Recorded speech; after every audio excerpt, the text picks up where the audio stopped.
me up, Brady! Ah! Let's go!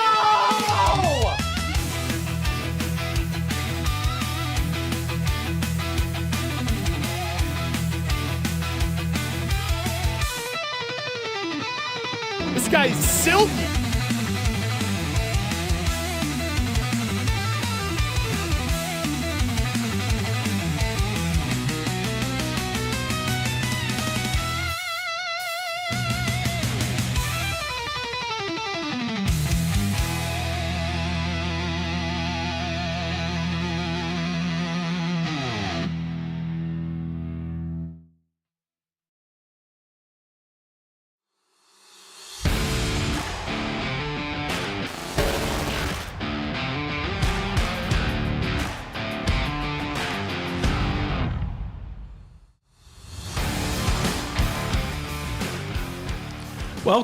Welcome back to Chicago Hockey Radio.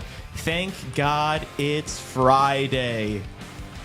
We've got a big show for you today. So much stuff's going on. The offseason has officially started. So many guys are getting signed. We've got a guest joining the show today. Keith Kavanaugh, friend of the show, is making his return. We're going to be talking all things Stanley Cup Finals, signings, draft, free agency, all the above. So we're excited to do that. But before we do, if you are new here, make sure you subscribe to this YouTube channel, Chicago Hockey Radio, and hit that notification bell so you know when we go live. Follow us on Instagram, Twitter, TikTok, at Chicago Hockey Radio. And if you listen to us on Spotify or Apple Podcasts, be sure to give us a 5-star rating and review. Whew. I'm Lee Grossman. This is Justin Lynch. How are you doing today, sir? Excellent day. Anytime that it's Friday, it's a good day of the week, the best day of the week. Maybe second best day of the week. Hard to beat Saturday. Sunday's more just dreading the week ahead. But yeah, Friday nights, Saturdays are the best days of the week. So today is a good day. And the return of the king. The return of the king, baby. Taser. Looking forward to breaking that down. Yeah. Yeah, where do you want to start? I mean, should we start with some NHL stuff? Do you want to preview that a little bit? Give maybe initial thoughts on Toews in Winnipeg. I know we'll be still talking about that more, just us and Nolan on the second hour. But yeah, what are your knee-jerk reaction to the Toews signing? Yeah, I'd say initial thesis statement. I like it. You know, we knew it was going to come back to Chicago, so I'd say like that's probably option number 2 there. Like hometown Winnipeg, right? That's just a team that I think makes sense for them. Like the Jets are never a franchise I've held any like ill will towards or anything. It's not like that's going to be a team watching Jonathan Toews play for. It's like, oh no, he's a Winnipeg Jet. Like, you know, like I'm cool with it. It works. Same division, so we'll have to play them 3-4 times a year, so that'll be fun. But yeah, I got really consider the Jets a rival or anything. I know even though they're in the same division, I just don't really consider them that, like the Wings, for example. So, yeah, I'm cool with it. I like it. I think it's a good fit for him. I think he can that's definitely a place where he can have a nice little career revival here. And I'm just happy he's able to go out on his own terms, right? We've been hearing a lot of talk around it. It's good to see it confirmed and good to see him back playing for his hometown, man. The Jets put out a pretty cool video previewing it. They really cooked with it, showed some Blackhawks highlights and some of his connections to the hometown. Like every time he won the Cup, he'd always bring it back to Winnipeg and St. Vital. So excited just to see him back. Yeah. Yeah, I hope they take good care of him. I hope Winnipeg has another good season and is able to get back to the playoffs just so we can watch him perform in the postseason. Yeah. It's going to be kind of like watching Kane on the Wings, you know. It's like he has a bit of a better squad to work with. Yeah. And it's like, yeah, you're not rooting for the whole team, but you're rooting for the guy. Yeah. $2 million contract, maybe a little more than I thought. But let's $5 million in bonuses too. I've never seen a bonus structure like this contract. Literally, just for playing a certain amount of games, he gets like a $500,000 increase every single time. Mm-hmm. So I'm sure there's performance bonuses in there too. So, but yeah, I'm really excited to see Taser. Yeah. It is just a little bit more money than I thought because everyone was framing this as like a super low risk, high reward situation. And I guess I was expecting to see like a league minimum, you know, with some bonuses in there. But yeah, a couple $1 million for Jonathan Toews, and now it feels like maybe there's a little bit more pressure than I originally thought. But look, I have all the confidence in the world. Dude, with the $2 million contract and the $5 million bonuses, he could be making $7 million next year in 2025. could be making more than Patrick Kane. No, he's got bonus contracts and stuff in his thing too, and he'll probably be resigning in Detroit. I've already seen some stuff like with Kane or like you should go join your buddy over there in Winnipeg. But yeah, I think he's going to stay with the Cat in Detroit probably. But yeah, we're going to be watching Patrick Kane and Jonathan Toews not play for the Blackhawks next year. The game's gone. The game's gone, and it, yeah. And I believe he's just coming on, so we'll bring him in a sec. But I want to start now here with Dallas, just because I feel like it's a lot going. Okay, now we do have him. Welcome to the show, Keith Kavanaugh. Sir, how are you doing today? Let's big day for the Chicago boys, huh? That's right. Yeah, I think we should start there. Actually, I agree. Let's start there. Yeah, what are your thoughts? First on Taser in Winnipeg. Yeah, I was just getting the contract details with my guys from Puckpedia. So, I mean, it seemed like Toews was definitely going to go to Winnipeg. Like, it doesn't surprise anyone. It's his hometown team. I think that was kind of the expectation even last season, and then he obviously didn't play, so then he signed there. I was looking at the contract details, very interesting. So because Toews is over 35 years old, he can sign all these performance bonuses. Yep. So a lot of these performance bonuses are based on his games played, and then I think there's some later on ones for like playoffs and things like that. But the $2 million base salary, I think, makes a lot of sense. We don't know what kind of player he's going to be. When he finished his time in Chicago, he's probably closer to like a 2C, 3C there. Yeah. In Winnipeg, we'll see if he ends up. I mean, I think ideally their best case scenario is he pops into that 2C role, and then you get good value for that. You're probably paying him around $4 to $5 million on a cap hit, depending on how much their cap goes to. It depends on if it hits this season or next season. So I think all in all, I think it's great to see him back in the league, right? And you see Winnipeg embracing him off the jump. Look at all the social media posts that they're posting for him. But I think it's great. And I mean, hopefully he has a good year. We'll see what kind of hockey he has left. It's hard to tell. You look at Gabriel Landeskog this playoff. He hadn't played in about the same time as Toews hasn't played. And he came right back into the lineup. Didn't look like he missed a beat. Toews is a little older, so we'll see how that plays out. Yeah, hopefully the healing journey in India really worked out there. For all the articles you read, like it does sound like he's 110% back in terms of health. He's back at his playing weight and shape and things like that. But you reckon there's going to be some rust being away from the game for 2 years. But Landeskog was away from the game for 3. So if he could come back and be effective, see no reason why Toews can't. Yeah. It is kind of a weird situation. You do mention like best case scenario for them, he slides into that 2C role. I think most people, when they thought of the Toews comeback, 3C. they would assume he would be like a 3 or a 4C. Yeah. But like Winnipeg has Adam Lowry as their third center. I don't think he's a 4C, and he's not a 2C. And they had Nemestikov playing the 2C. I just feel like. And I would love to get your opinion on this, Keith. I do still feel like Winnipeg needs to figure out their 2C situation, because I don't know if you can bank on Jonathan Toews at 37 years old coming back from, taking a couple years off the game. I don't know if you can bank on that guy being a 2C, can you? They think they're getting prime Toews.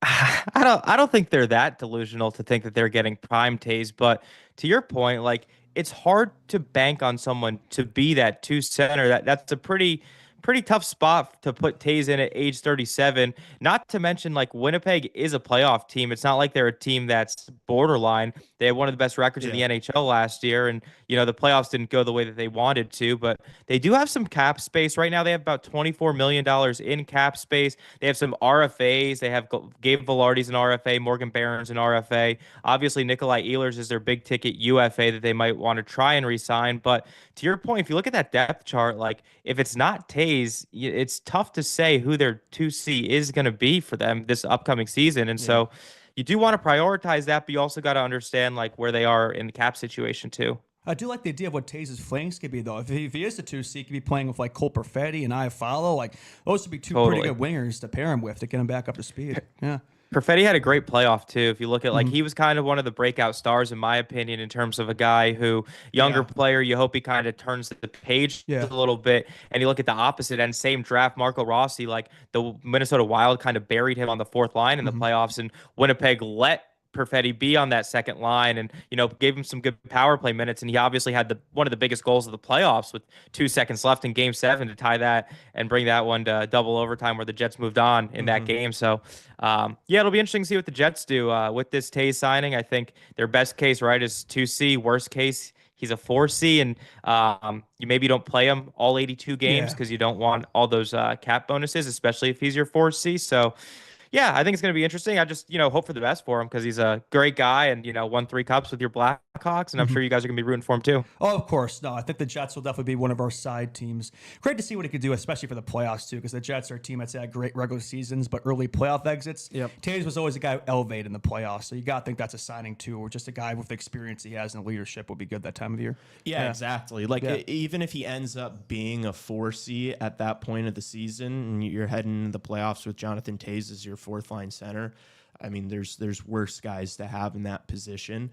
I am still just a little concerned about now. Is there pressure for him to be a 2C? Because that just might be a lot coming back from some time off. But I'm gonna be rooting for him obviously and hoping that, because that would be so sick if he if all of a sudden he's back and he's better than he looked in that final year with the Blackhawks and he's playing the second line center and yeah, that would just be so fun to watch. The nice thing is, I don't think he's going to have a ton of market pressure, right? Because Winnipeg, I know it's a Canadian city, but it's not like he's playing in Toronto here. So, plus hometown too. Like the fans should embrace him. That should be helpful. Yeah. Yeah, I think if Toews is like a half a point per game, puts up like 40, 45 points next year, and he still has positive defensive impacts, I think that would be ideal for Winnipeg. Because then if you have Adam Lowry and Jonathan Toews, you can do a lot with matchups, especially in the playoffs when that seems to matter a lot more. I think if you're not totally reliant on the Lowry line and you're able to put Toews against some of the top offensive players, I think that will only add more value to him and to what Winnipeg's hoping for. It's not just like with Toews too. It's just everything else he does, right? I mean, you could put him the second unit of the power play, second unit of the PK. He could still be up, up there face-offs too. So it's just all those intangibles he provides. Yeah. Yeah, and I think he is a great fit in that system. To be honest with you, just like his two-way ability alone. That's kind of their game up in Winnipeg. Is like, and that's. Loki, why they, I think, struggled last year in the postseason is because they made those additions like the Toffoli's and wasn't it Monahan too? Yeah, and they like tried to 2 years ago. Yeah, they tried to like go away from their identity and be like, no, we're gonna score and play offense, and it's like that's never your game. An addition who perfectly fits in, right, to what they're trying to do. Yeah. So it's exciting, and hopefully he does well. Keith, how do you feel about the Dallas Stars? A couple of big moves here early. Obviously signing or extending Matt Duchene 4 years, $4.5 million a year. And then they trade Mason Marchment. It seems like Jim Nill's got a bit of a cap struggle situation on his hands here. Yeah, we were talking about this on the Puckpedia Snipes and Insights show yesterday. I think what happened with the Dallas Stars is they obviously weren't expecting to sign and trade for Mikko Rantanen, let's say last year going into their cap planning. So when that kind of fell on their laps, then that kind of put them in a tough spot from a cap perspective. You look at the Matt Duchene signing, they probably didn't want to give him 4 years of term, but they were able to do that with a discount on AAV because they gave him the 4 years of term. So you're getting a point per game player. He had 82 points in 82 games last year, and he's only costing you $4.5 million against the cap. That's absolutely outrageous, and that's a great value signing for the Dallas Stars. And then on the flip side, they were able to offload Mason Marchment for 2 draft picks, essentially a cap dump to a team like Seattle who wants to get a little bit more scoring, maybe a little bit tougher. They want to compete this year. So it seemed like a win-win trade for both sides. The Dallas Stars get a little cap relief. So now they have a little under $1 million in cap space. They still have Jamie Benn to re-sign. It sounds like they also want to re-sign Granlund. They got a couple RFAs in Bork and Lundqvist. Maybe Bork's a prime offer sheet candidate for a team because Dallas probably can't match anything over a couple $1 million based on their cap structure. So I think Dallas also, they have some problems on the right-hand side of their defense. They have Matt Dumba and Ilya Lyubushkin who are costing them some money against the cap, and they weren't guys that were playing in the playoffs really. So I think those are guys that Dallas is going to try and offload, and if they can add some sweeteners to that, they might have to. But all in all, you'd rather be in the position Dallas is in than another team because their biggest problem is they signed Mikko Rantanen to a big contract, and now they have another superstar on their team. I think it just they have to make some maneuvers now. They have to make some tough calls. What did you make of those original rumors of they could be possibly shopping Robertson? Because, I mean, you still got Sagan signed for another year after this one at 9.8. You got Rantanen now for 12. Hintz and Johnson both over 8. But you would think that like Robertson is a guy that they're going to do everything in their power to keep. But so what did you make of that? And is it like I heard that it was like they wanted to make room to extend Granlund? Like, Yeah. what are your thoughts on that? So I don't think that would be the most effective way to leverage your $95.5 million in cap space this year. I thought Granlund had a good playoff run, but if you're going to choose between him and Jason Robertson, I think you choose Jason Robertson 10 times out of 10 based on age, even salary too. Granlund's going to probably command $5 to $6 million a year. So you're basically getting them similar costs. I know Robertson only has 1 year left on his deal, and he's going to be due a big extension coming up. He is one of the slower players in the league, but even with that, he's still able to produce at a really nice clip. He's a borderline, he's an elite player in this league, borderline superstar, and he's not a guy you want to get rid of, especially as he's coming right into the prime of his career. I think there might have been more smoke on that kind of front from the media as opposed to actually what they're trying to do. Because if they are shopping Jason Robertson, there's got to be 30 general managers lining up to make that phone call and see what it would cost to get him.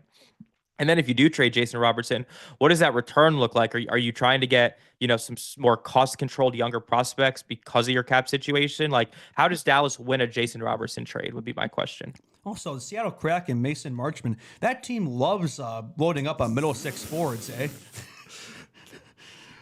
Yeah, that's all they have. It really is. It's a team full of middle six forwards, but I won't lie. When I saw that he just went for a third and a fourth, I was like A little surprised. like maybe the Blackhawks could have gotten. Would you have liked that? Oh yeah, but they're giving up A lot of much, teams, third I and saw that fourth. too. I saw the Boston Bruins fans were also they were like, we could have got a guy like that. I think Mason Marchman could add some value to some teams, and it sounded like from what I was hearing was that general manager Jim Nill wanted to send him to a no state income tax team because I think Mason Marchman maybe took a little discount when he signed there, and because of that, I think the GM wanted to do right by him. Again, that's just what I was hearing, but so that could have limited the potential amount of suitors that the Dallas was willing to trade him to.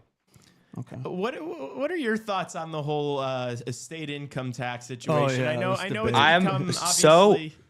Go ahead. I'm sick of talking about it. I don't care. I do not care. It's only an issue now because these teams that have the advantage are winning. There's still Nashville and Seattle who don't win. You don't hear anyone complaining about there's no state income tax deals for those teams. And then it was like Florida was a terrible team. No one wanted to go there for the last 15 to 20 years.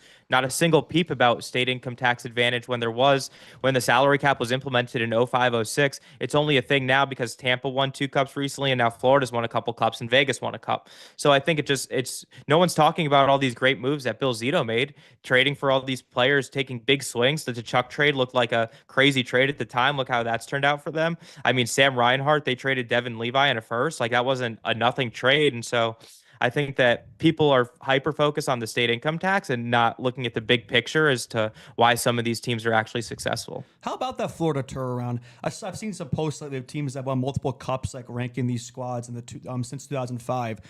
The Kings, the Bolts, Hawks, Panthers, and Pens, I believe. Where would you rank this Cats team amongst those 5? They got to be up close to the top, right? Yeah. Like what teams are more complete? And we can talk about Seth Jones in a second. I know your intern had some interesting words for Seth Jones You saw that? yesterday. Yeah, she was That fired was up about him. Yeah. Very fired up. But yeah, I mean, just like top to bottom, like you have Brad Marchand, who's typically a top line guy on your third line on this team. You had Seth Jones, who's got the most average time on ice in the playoffs. He's on your second pairing. So just how deep this team was. And then Sergei Bobrovsky's going to be in the Hall of Fame now. He has 2 cups to his name. Yeah. Vezina, the whole 9. Like this team top to bottom, like Barkov, there's just so many talented players on this team. And, if you're comparing it to like the Blackhawks, right? The Blackhawks were solid with Kane, Toews, they had a lot of depth, Patrick Sharp, Marian Hossa, like Duncan Keith, Brent Seabrook. Like there was a lot of good players on that team. Same with Tampa, like recently in their cup wins, you had Barclay Goodrow, Yanni Gord, Blake Coleman on the third line there. And they're usually top line guys. Pittsburgh too, Phil Kessel was on that third line, the HBK line with Benino and Hagelin. So it's tough. Recency bias has me putting Florida as like one of those top teams there too. And I know I left off the Kings there too. But I just think that this Florida team, when we're looking back on it in 10, 20 years, we're going to be like, how did they do this? With all these players. Yeah, especially that third line of like Lundell and Listerainen. Lundell's wrapped up for a few more years, but like I think both those guys could be first line players on a number of teams in the league. And so I completely agree with you, Keith. I think we're going to look back at this team when all their careers play out, however they may. We're going to look back at this team and be like, how were all those guys? That third line is better than a lot of teams' first lines. Yeah. Yeah, I mean, they weren't even a third line, right? They were more deployed as a second line. Like Tkachuk was obviously hurt, so he was kind of, they were letting Lundell and Listerine and Marchand kind of take some brunt of like the offensive load on the Oilers. But then the Oilers side of things too. I mean, well, could we talk about the Oilers for a second? Yeah, Oh, sure. Please. Yeah. So like the last two games, right? 3 goals in the last 2 games. We're hyper focused on the defense and the goaltending, but if you have 3 goals in your last 2 games, that's just not going to cut it. Connor McDavid, Leon Draisaitl, 2 of the best players in the NHL. Like you could argue they're 1 and 2. 1 goal and 1 assist, and both those goals and assists were in Game 5 when the game was already kind of out of hand. And then you look at what the Oilers have to do this offseason, right? They had about $12 million in cap space. They have to re-sign Evan Bouchard. And then they signed Trent Frederick to a $4 million what's deal. Stan Bowman doing here? I don't think it's technically not official yet, but like It's going to happen, I though. can't believe that decision making process. It's like the most Stan Bowman. Like this is what we've talked about this on the show for like all year long. Like if there's one person that could close the window for the Oilers to win a Stanley Cup, it's Stan Bowman. It's just that feels crazy to me. So when you make a deal like that, when you give a bottom 6 player term on his deal, so anything more than 5 or 6 years, you have to be getting a discount on the average annual value. Yeah. Trent Frederick at $4 million at average annual value, you're paying for the peak. You're paying for the absolute peak. This deal is not going to age well. He's not super young, so it's not like you're paying him from like age 22 or 23 through 30. He's like 27, I think, already. He had like 16 points in 59 games. And how many points did he have last year? Like 16 and 59. I don't think he did anything in the playoffs. What's your best case scenario for Trent Frederick? He's a half a point per game guy. He gets like 40 points probably. He's not going to be playing on a line with Connor McDavid or Leon Draisaitl. He's going to be probably a matchup guy in your third line. Like worst case, he plays on your fourth line, but you could probably say at peak he's a third line guy. But if you are a team that needs to get better and needs to improve, and you see what the Florida Panthers have done. I posted a tweet and I was like, this is the exact kind of deal the team that just beat you back-to-back years would never even consider. If that's true, don't do it. And Stan Bowman, your guys' guy, he did that deal. And now it's just like Evan Bouchard's going to get $10 or $11 million. That's basically going to eat up their entire cap. They have Evander Kane's a UFA, Adam Henrique's a UFA, Kapanen's a UFA. Like they have guys to, like, those are guys who played in their lineup, who played a ton of games for them that they're going to have to replace. And you look at what Florida did, their fourth line guys, like 900,000, 950,000. They can just intermittent replace those guys. Same on their third pairing of defense. They had OEL last year for $800K. He signs a big deal. They're like, that value's not for us. We'll just take Nate Schmidt again at another $800K. They'll probably find a guy who gets bought out this year. Let's call it like maybe TJ Brody, right? He's going to get bought out by the Blackhawks. He pops over to the Florida. I can't believe it hasn't happened yet. Better happen the second that window opens. When does that? Well, that doesn't give you guys actual. That's less of a cap savings and more of like we want our guys, our like younger guys to play. If TJ Brody were to get brought out. Another second of ice time. He is not that guy. He seems like a prime guy who can sign with Florida on an $800K deal and then look like a top guy. No way. Oh, No. TJ Brody. I watched so much TJ Brody this year.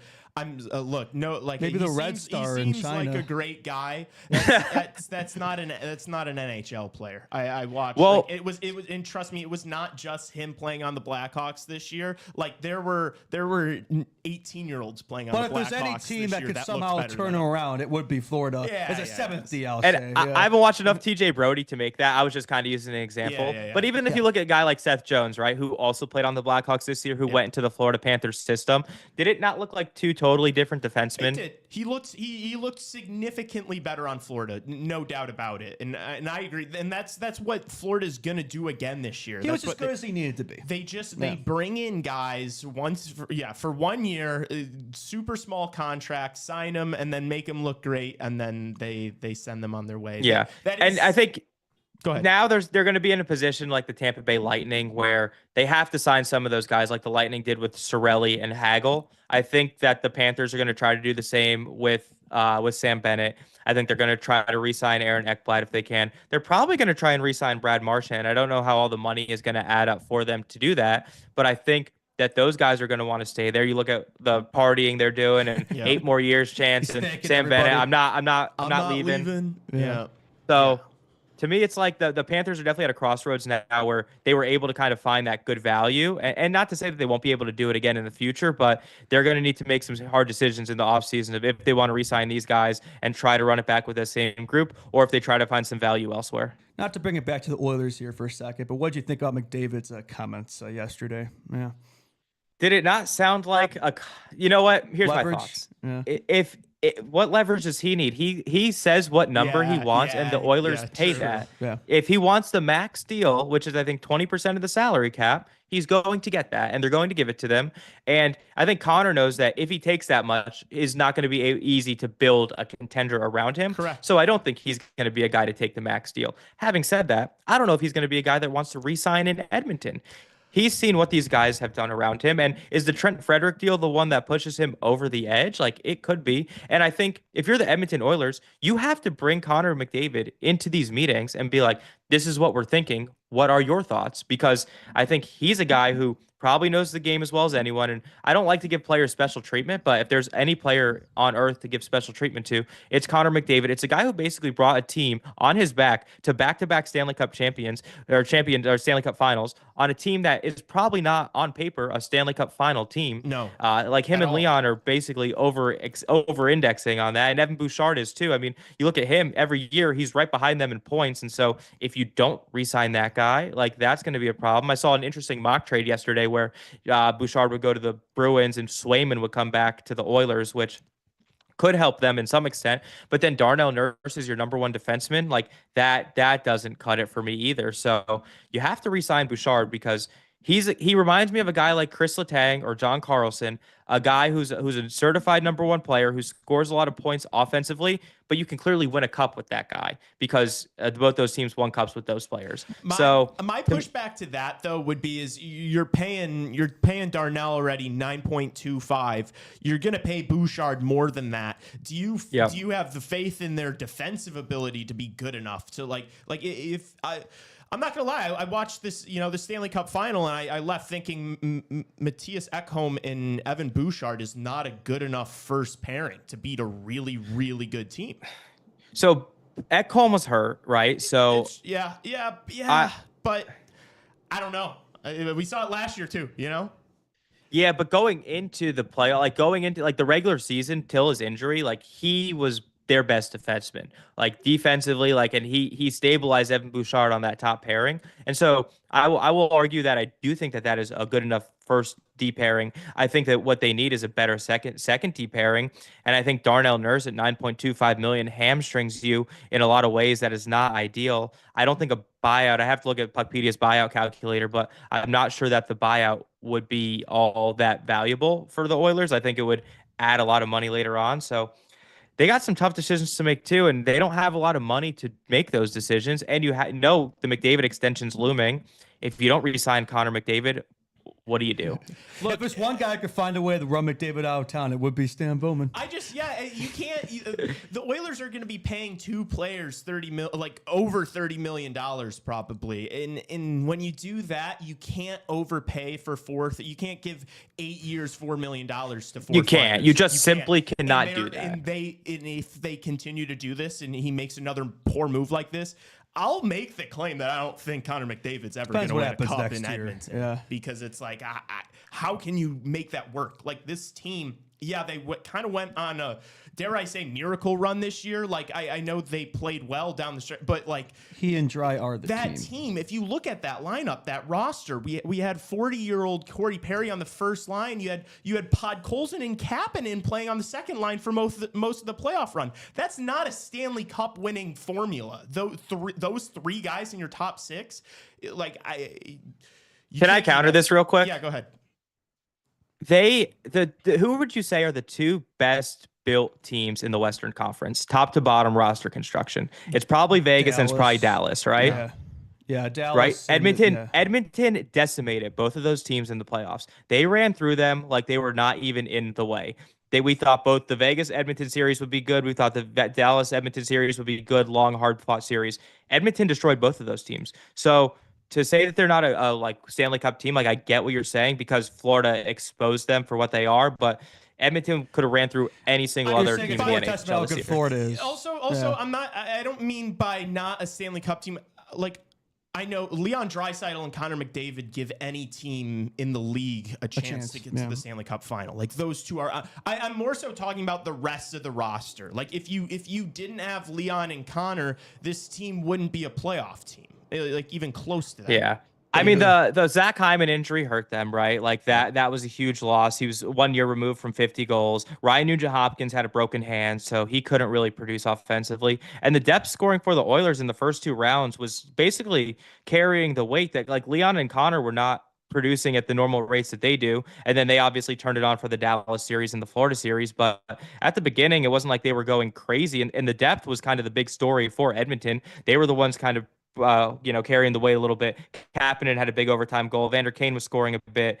Podkolzin, like we mentioned, like I thought he had a pretty good playoff. So, yeah, they got some tough decisions at Edmonton, and you just can't hamstring yourself with these bad contracts that are just self-inflicted gunshot wounds because no one's making you do that deal. Who are you competing against when you make an offer like that? Are there other teams and GMs that were willing to give Trent Frederick that money in term? I don't know. It makes no sense. Like, why wouldn't you just do like a 4-year? Like, I don't know. It's making our deal with Ryan Donato look great. How about that? I love that deal, by the way. Donato deal. Yeah. I would have liked him to come to Jersey. I think he had a big year last year, right? 62 points in 80 games, 31 goals, 31 assists. He's a guy who could play center and wing, so I think that adds a lot of value. He's easily could put on your first power play unit for a slightly weaker Blackhawks team or second power play unit for a contender. He can play anywhere in the lineup too. Mm-hmm. Like he can play power on play, your. He played a lot of the year on the first line, but he could play on the fourth line if you needed him to. I mean, he played on the fourth line, right? A couple years back, when he was with Seattle, and like he's been a guy who kind of this is clearly his breakout year, and I think that the Blackhawks did a good job of paying him a decent contract, but not overpaying. Like I think $4 million for 4 years. I think he's 29 years old right now, so I think that deal's going to age pretty well. And I think the Blackhawks aren't a team. Hopefully, I mean, they might be in a couple years, but they're not a cap strap team, so you can kind of pay more. But they did a good job of finding, a good middle ground there, and he's going to be a good piece. He's good leadership, 29 years old, put him next to Connor Bedard. I think things could be well there. Yeah, and if he doesn't have another 30-30 season, I think there's no reason he can't be, 20 goals, 20 assists, 40-point guy for the duration of that contract. And totally. Half a point per game is very solid. $4 million, that'd be worth it. Yeah, for sure. Maybe like a year longer, but not too bad. Yeah. What are you guys thinking about the 3rd overall pick with the Blackhawks? There's obviously been some rumors that pick could be in play if they're trading for like an NHL ready now guy. I guess my question would be, and I saw you guys, I think, who was it that was on your show the other day that was saying who he thought the 3rd overall pick would be? Porter Martone, I think. Stephen Ellis. Yes. Yeah.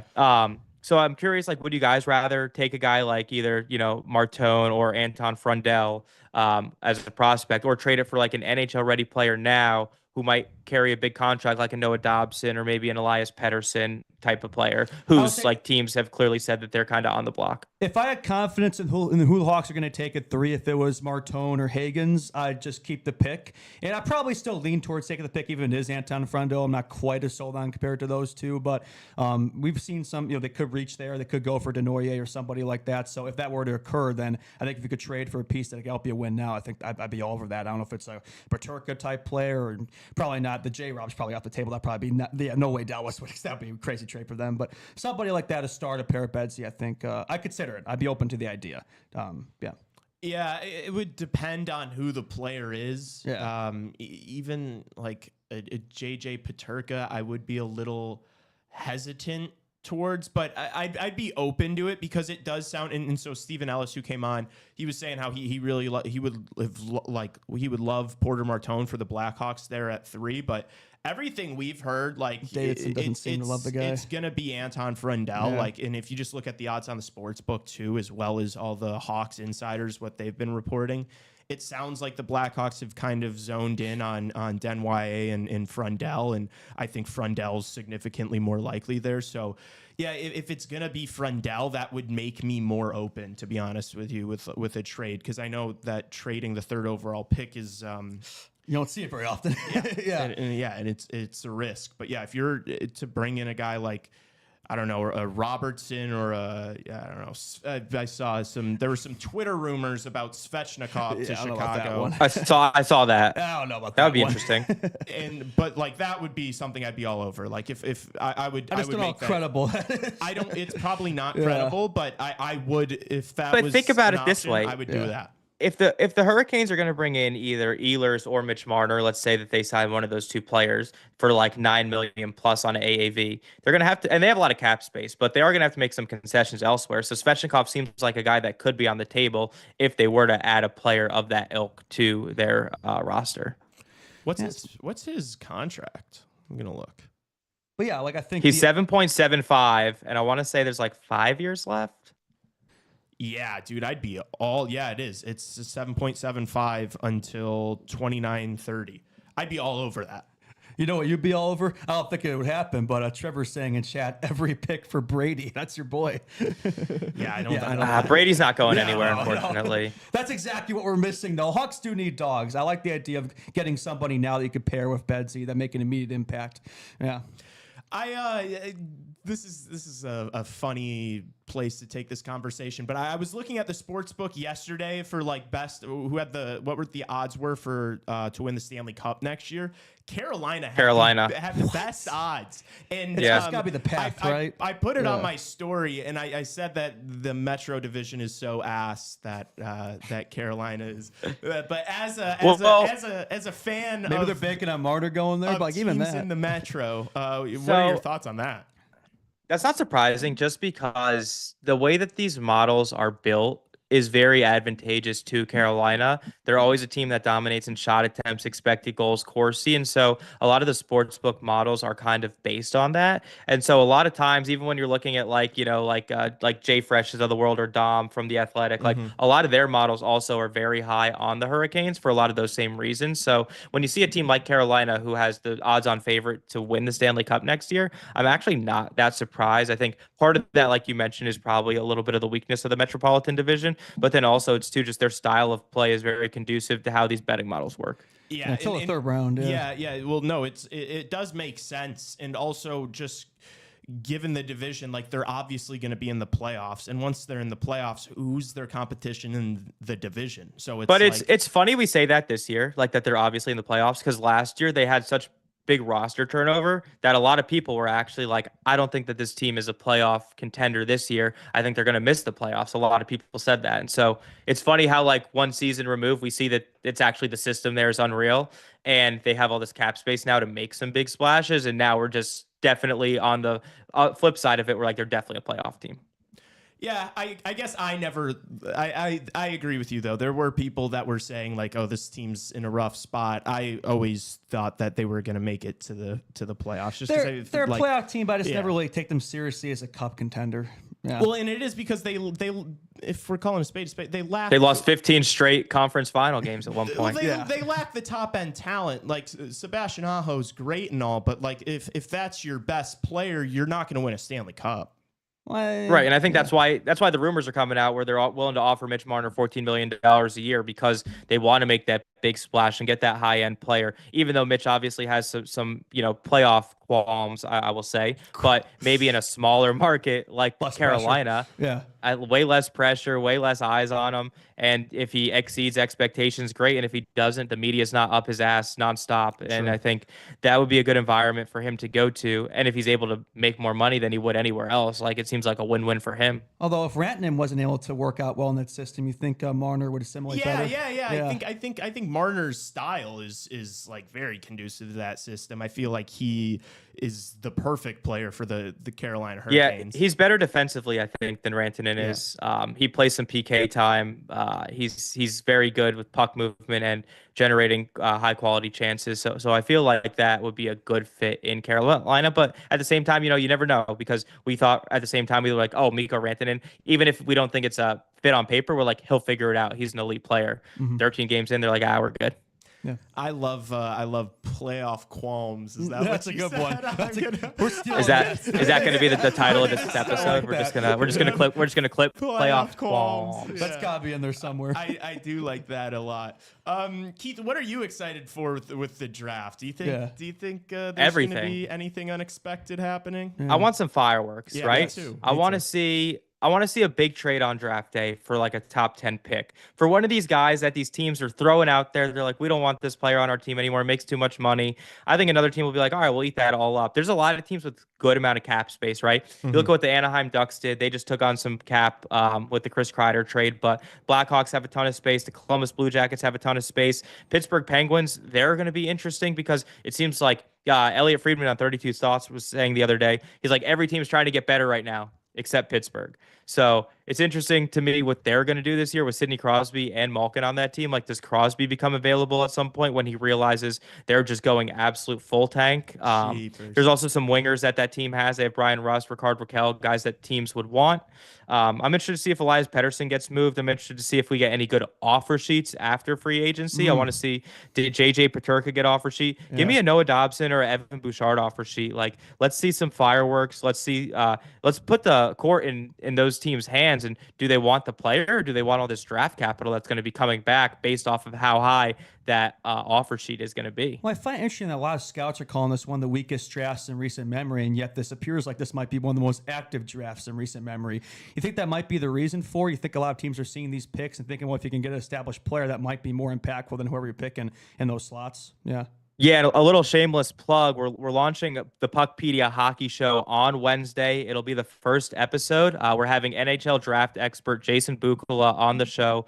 He breaks down the first round for us, lets us know where there might be some value, why teams think that this draft is relatively weak compared to other drafts. So that'll be all over the Puckpedia channels. We just relaunched the Instagram channel. We got YouTube going now. So all your friends in the chat right here in Chicago Radio now, get into Puckpedia, Instagram, YouTube, subscribe, do the whole 9 yards. That show will be coming up, and then we'll have some free agent recaps and previews coming up with the founder of Puckpedia, Hart Levine, closer to when free agency launches. But yeah, I think it is interesting this year with how teams are perceiving this draft, and then also next year's draft. They're saying that next year's draft is a really high quality draft. And so I'm surprised there aren't more teams that are trying to possibly tank this year to get, obviously, Gavin McKenna is going to be the number 1 overall pick, but there are some other top end players in that draft that would be potentially number 1 overall picks in this draft had they been able to be draft eligible. No knock on Matthew Schaefer, but it seems like there are some really high end quality guys in 2026 draft year. By the way, not to glaze you guys, but Puckpedia, you guys are doing the Lord's work over there. It's literally the new cap friendly. So thank you guys. We love using it before as like notes for every show and stuff. Yeah, I pretty much use it every single show. It is super. Yeah, what other website right now has all this information, resources? Like, you can build your own rosters with the Puck GM feature. Yeah. And then the founder, Hart, has really good relationships with all these agents and team executives, so he's able to get this contract information right as it comes out, and then it's on the site in seconds. So I think it's not only the accurate information, but then it's quick, it's ready to go. We get all the details on contracts, performance bonuses, trade protection, all that stuff. And I think that we're trying to educate fans of the game as to why your GMs are possibly making that move, unless you're Stan Bowman, because I can't explain yesterday's move. But for the most part, we're trying to put you guys in the GM seat and understand, like, all right, they had to move this money because the salary cap's here and they could only afford X, Y, and Z. And so I think a lot of that sometimes gets lost in the shuffle as a casual fan. It is fantastic that it's like everything is centralized, and it really does like educate fans to, not be so like blind. Because you see a trade gets announced on Instagram or Twitter, you got people in the comments just with like, oh, this player's better than this player. But now I feel like with tools like Puckpedia and stuff, it's it's maybe. Well, going off of that a second. Yeah. So the Mason Marchment trade yesterday, I was just typing Mason Marchment's name on Instagram, looking at all these graphics that NHL, Bleacher Report, TSN, Sportsnet are all posting. They're just posting the trade, right? But they're not posting the salary cap implications. Like the clear, it's a clear cap dump, right? Like the Mason Marchment is getting traded for these draft picks that are later, like mid to late draft picks, because of his $4.5 million cap hit and because the Dallas Stars need that cap space. But nowhere on these graphics is saying that. So all these mainstream media accounts aren't really giving you the full picture as to why this trade's happening. So that's where Puckpedia comes in, explains the cap hit differential and why this team might be making that move. Sorry. You got it. Oh, yeah, we talked about it a little bit, but what teams intrigue you the most as we head into free agency soon here? Yeah. I think the New York Rangers are one team that intrigues me a lot, just because it seems like GM Chris Drury is on a lot of different things. They clearly are in the cap shedding mood with Chris Kreider's $6.5 million going to Anaheim. I don't know if he's necessarily done there, right? There are other guys that they might want to move. Carson Soucy's name's been on the block a little bit, but then also Keandre Miller is a restricted free agent, and he's a guy that has potentially been rumored to be either offer sheeted or traded before the draft. So I think that they're a team that intrigues me a lot because they're only 1 year away removed from a President's Trophy, and last year obviously didn't go the way they expected. They didn't make the playoffs, and so it'll be interesting for me to see if they're able to kind of bounce back this year and regain that form that they had, or if they're not going to be able to. They have a completely newly reshaped roster, right? If you look at where they were 2 years ago versus now, a lot of those guys, Jacob Trouba, Philip Hedl, Kako, like a lot of those players are just not there anymore. Barclay Goodrow. So I think that they'll be interesting to me. And then also like right across the river, the New York Islanders, they have a first-year GM in Matthew Darche, who learned a lot of what he did under the Tampa Bay School of Thought from Julian Brisebois and Steve Yzerman. So I think he's a guy who has a lot of great experience, and he's coming over to a situation where the Islanders seem to be a top job for a lot of these teams. Ownership is really good there, and so they have some money. They have good facilities over there, and now he comes into the fold with the first overall pick. He's got some roster decisions if he wants to move or keep Noah Dobson. So I think that could come into the fold. If he's able to get Haggins and Matthew Schaefer in the first round, I think that would be a really big splash for the Islanders, really cement his stamp on that team. And they're a team who's been middle of the pack a lot lately. They probably over-exceeded when they made that conference final run a couple years ago. And so to me, I look at what he's going to do on the team. So the Metropolitan Division, I obviously got my eyes on, and those are two teams I'm looking at. I think if I were the Islanders GM, I think the clear-cut pick and number one is James Haggins, and then is Matthew Schaefer. Hopefully Misa will be available 3 for us Hawks fans, right? Yeah. No, not going to happen, but that is we could be delusional. Yeah. Well, that's what I asked Jason Bukala too. I was trying to figure out like why Matthew Schaefer is the unanimous number 1 overall pick. Like it seems like that has kind of taken. It seems like that's taken the narrative now, right? It's like, and I'm always curious too, when you make these draft rankings, like how do you really compare a forward versus a defenseman? Like I think that's all interesting. And also, why does a guy that was maybe second or third on the list at the start of the year jump up when he misses over half the season with injury? Like it's crazy the way these kids jump. Totally, he broke his collarbone in World Junior, only played 22 games. Not the one guy. Yeah.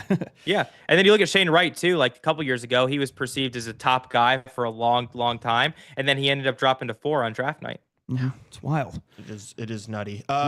We don't want to keep you too long. You've been super generous with your time. I do want to ask you another New York Rangers question. You're a Rangers guy, right? Well, he's a Devils fan. But you worked for the Rangers. Okay. I knew it was one of the two. So Mika Zibanejad, $8.5 million till 2030. There were talks about potential trades there, but it sounds like he wants to stay, right? And do you think this team can win a Stanley Cup with that guy being a big part of it at that contract? Yeah, it is a high contract, right? So that's obviously like it's not ideal to pay a player who isn't performing like your 1C at $8.5 million. But having said that, when JT Miller got traded to the Rangers, they let JT Miller take the center and they put Mika Zibanejad on the wing. And it looked like he was starting to develop some chemistry with JT. They were playing pretty good together. He was doing a good job. And so he's only like a year or two removed from a point per game player. He's known as a power play merchant. He gets like 30 to 40 of his points on the power play. Sounds like Bouchard. If he's doing that, if the Rangers are a top 5 power play and he's doing that consistently, then that's fine. Yeah. Like who cares? Who cares if you're not the best 5-on-5 player? If you're able to get that many points on the power play and you have one of the top power plays in the league, you're probably close to the top of the standings anyway. And is that the recipe for success in the playoffs? Probably not. But at the same time, you're just trying to get to the dance, and then anything could really happen. They were 2 games away from a Stanley Cup against Edmonton last year, and then who knows what could have happened in that series? Maybe they beat Edmonton and they win the Stanley Cup last year if they get past Florida. So yeah, I think Mika's an interesting case. It sounds like he's not willing to move his no trade clause, and it sounds like Coach Mike Sullivan, Elliot Friedman was saying he went over to Sweden to talk to him, and so it sounds like that they're trying to build that relationship and trying to get the most out of him. And I think the Mike Sullivan hiring is really interesting. He was clearly the best coach on the market, and so it'll be interesting to see what he's able to bring. I think it's funny how David Quinn, former Rangers head coach, has now come over there as an assistant coach. It doesn't really happen all that often, but David Quinn's defense has been pretty good, relatively speaking. So I think it'll be interesting to see how he coaches that as well. Matt Rempe, 2-year extension. That's a solid deal. Yeah. It's under $1 million per year. It's $975K. Mr. If you really want to bury it, if you want to bury it in the minors, you can bury it in the minors. And if he doesn't take penalties, I think he can actually be a solid fourth liner. And he's like just like best. the name, and I'm sure there's been a ton of jersey sales, like business move. Yeah, that's worth it just for the popular player. That just and money. like he brings so much like energy to the team. When you're at Madison Square Garden, the fans are chanting Rempe, the bench is like really kind of behind him. Like at least 2 years ago when they made the playoffs, like his energy was just infectious, and I think that in itself is worth it. If you're not playing him every game, so what? And he also like had some nice like highlight reel goals last year. So he's not the worst fourth liner. That's all I'm gonna say. The Rempire State Building is staying in New York. All right, well, Keith, we really appreciate you coming on. Any last plugs or anything we can tell our fans about? No, just Puckpedia. Get over Instagram, YouTube, Twitter. I'm sure you guys are already following. That's their main channel, but we're trying to explode it a little bit, do some more content. We're posting all the signing information. So if you have any questions too, just go on puckpedia.com. You can submit Ask the Capologist. If you have any cap related questions, we'll be answering some of those on the foreseeable future podcast. And yeah, we're excited to kind of take this up a notch. I think they have a lot of good information, and we're just trying to get that in front of the fans and the audience. Awesome. W Puckpedia in the chats. Yeah. Seriously. Thank you very much. All right, Keith, have a great rest of your day. We appreciate you coming on. Yeah. You too, guys. Good luck with the Blackhawks in the draft and free agency. Thank you. We're going to need it. All right. See ya. Have a good one. Absolutely. And so that was Keith Kavanaugh. We got through a decent amount of the news. Yeah, a lot of the quick hits. I still want to talk to Nolan about Jonathan Toews and get his stance on that. We've also got a Mount Rushmore and stuff to Probably get wait for the second half for that, right? Maybe full second half of the show coming up here. So let's hit a quick break, and then we'll get into all that stuff. Should we break then Mount Rushmore or Mount Rushmore then break? We're gonna hit the break right now. We'll be back in just a second on Chicago Hockey Radio. Okay.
Welcome back, Chicago Hockey Radio.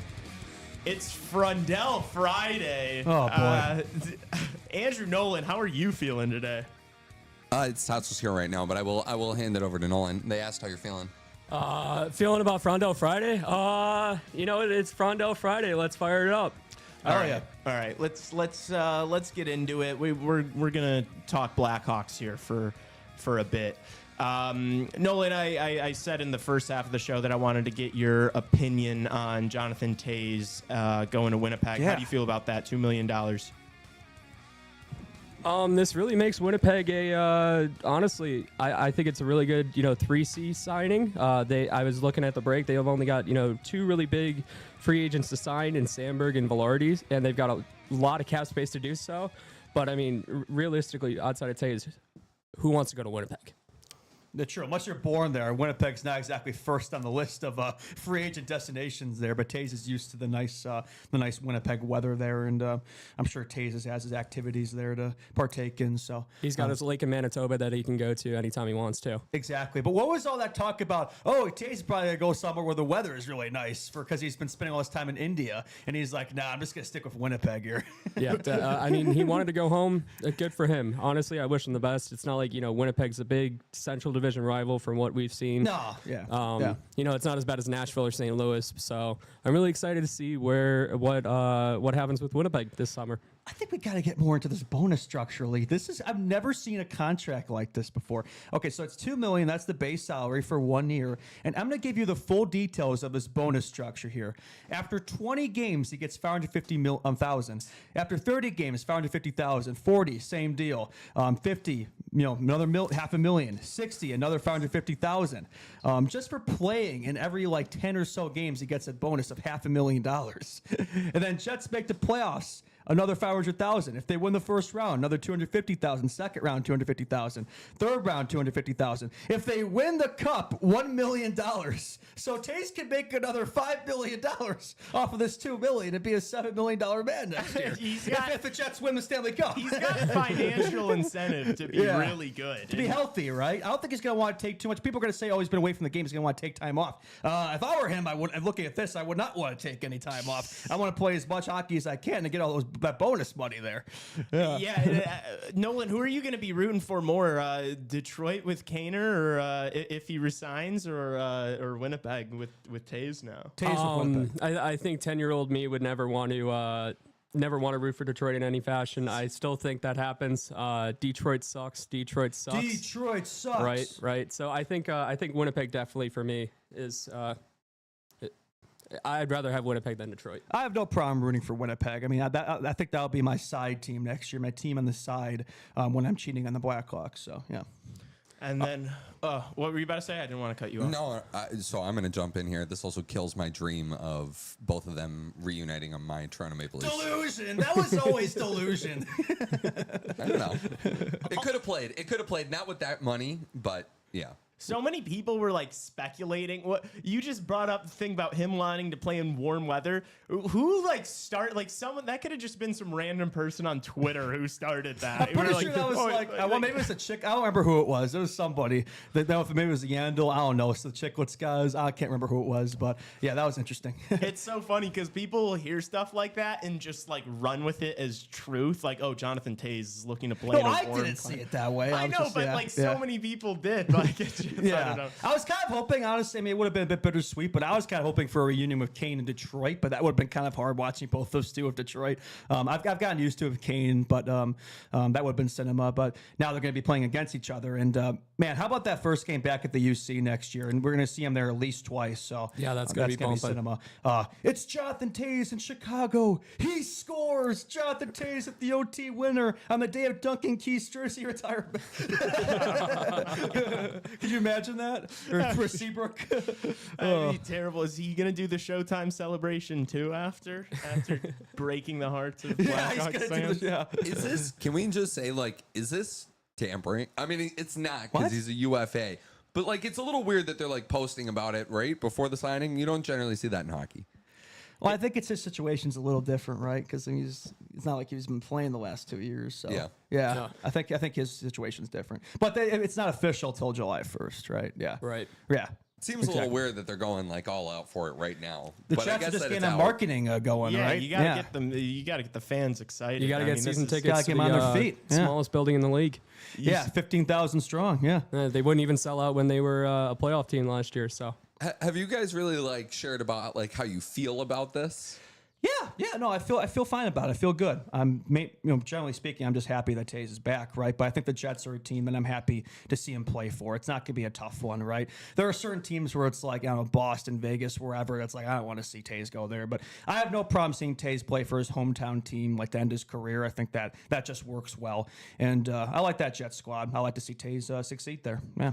Yeah, and since we've known this whole time, I know people on social media will constantly cry to bring back 88 and 19 back, but we all knew that was never going to happen because it wasn't the plan for Kyle Davidson. Yeah, he's just not big 88, 19 guys. So it's not like there was even like a shred of me that was like, oh, maybe, so I already I accepted that he was moving on a couple years ago now. So I'm happy for him and that this situation makes sense. I'm happy that he's on an actual like competitive team that is going to make the playoffs unless things go kind of wrong for them.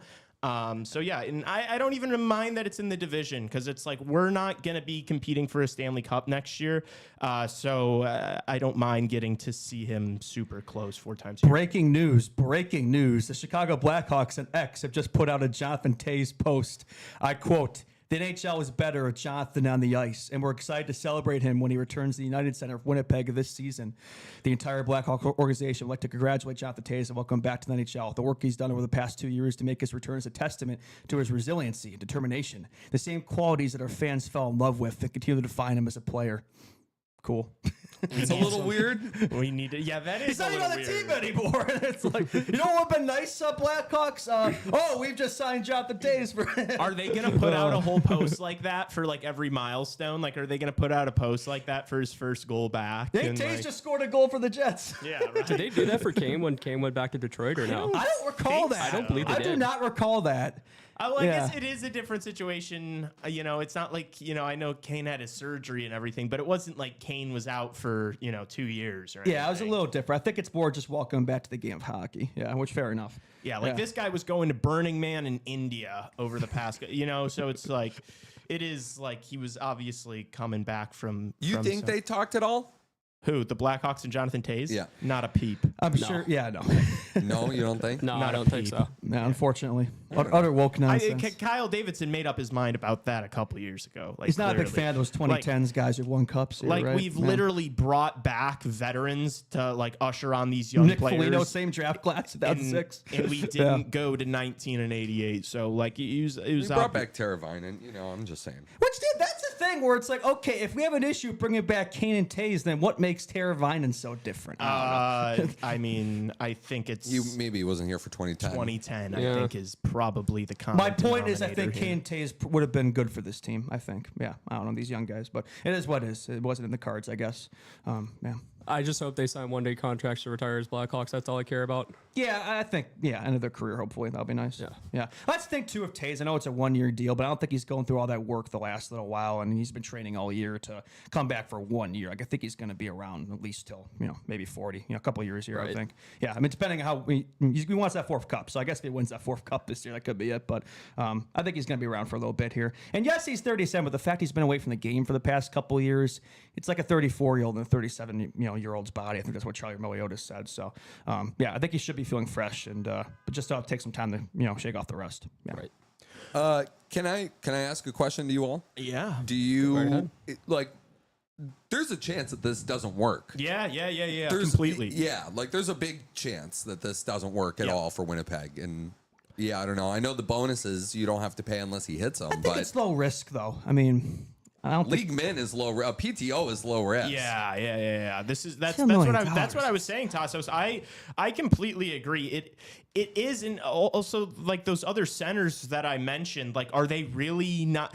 if they don't go out and like try to acquire a true second line center, then it's like even more risk, because then it's like, okay, well, you're kind of banking on Mystikov or Jonathan Toews to be like a true second line center. Yeah, if Taves is like your big offseason move, then there's risk. I'd assume there's another move coming. I would imagine if Taves is like your second or third addition, then you feel pretty good about it. Yeah. If you're swapping Ehlers for Toews, I don't know. Like Ehlers is definitely gone. Like there's no question about that. So you're gonna have to fill in the blanks there.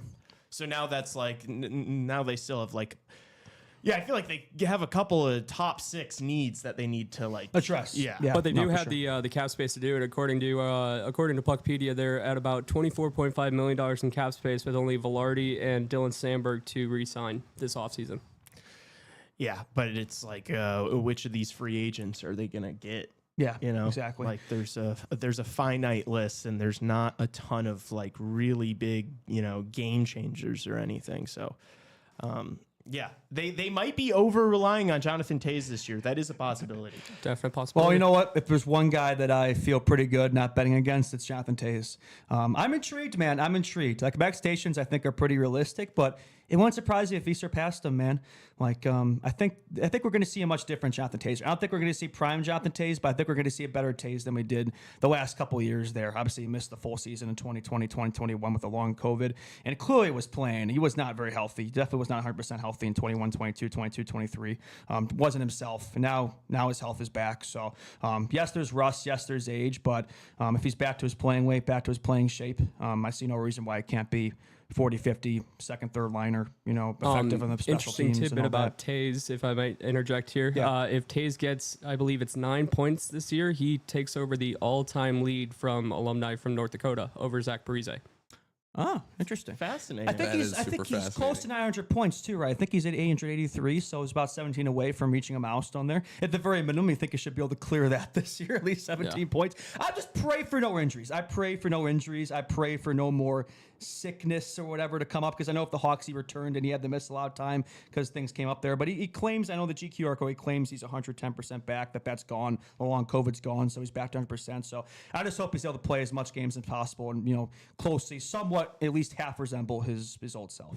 It really is an exciting situation, like all this considered, because I mean, if he can stay healthy this year and have a good year, like he's gonna be like reaching these milestones, getting paid, it's gonna be probably an awesome year for him if things go well. Yeah. But if Winnipeg doesn't make big additions and they have a crappy year, it could be and plus, it's like if Winnipeg, obviously they won Prince Trophy last year and all that, but it's like if they regress and it's like Toews is struggling, I don't want to see Toews come back and him to look like a quarter of his old self, right? Like I want to see him be effective and still be able to play in the CHL, which I think he will be, but it's easier said than done, man, being away from the game for that long. Again, I think if Gabe could do it, he can, but I don't want to see, like you see those basketball memes, right, of players, different teams past their prime, not looking like themselves, right? And like Shaq with the Celtics, for example. Like I don't want that to be Jonathan Toews with Winnipeg. I know like, what you're saying. You know what I mean? Like I hope he still looks like Jonathan Toews. So, but I will add too that like maybe the Jets would also prefer that Jonathan Toews, even if Jonathan Toews plays 40 games this year, if he's 100% healthy, ready to go for the playoffs. Yeah. That's the big thing. I think it's like you're getting this guy, assuming you're be a playoff team, and like that's a guy who's going to really help you like in the and come playoff time, because that's kind of the type of player they've been missing. Could do everything. So pretty close to 1,000 points too. I always thought it was a crime like the last couple of years his career ended prematurely. So I just like the idea we're going to get a few more years out of Toews and hopefully clear some of those milestones and just be able to end the game on his terms. Right. I think that's important.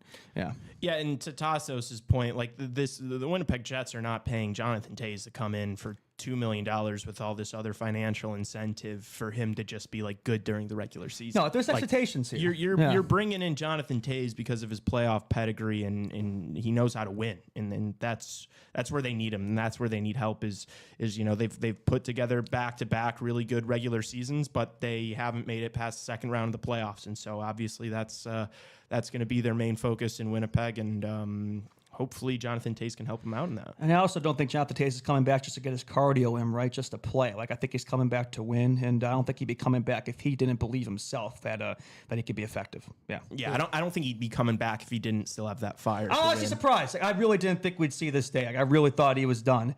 And Toews said, nah, I got one more in me. I didn't hear no bell, says Jonathan Toews.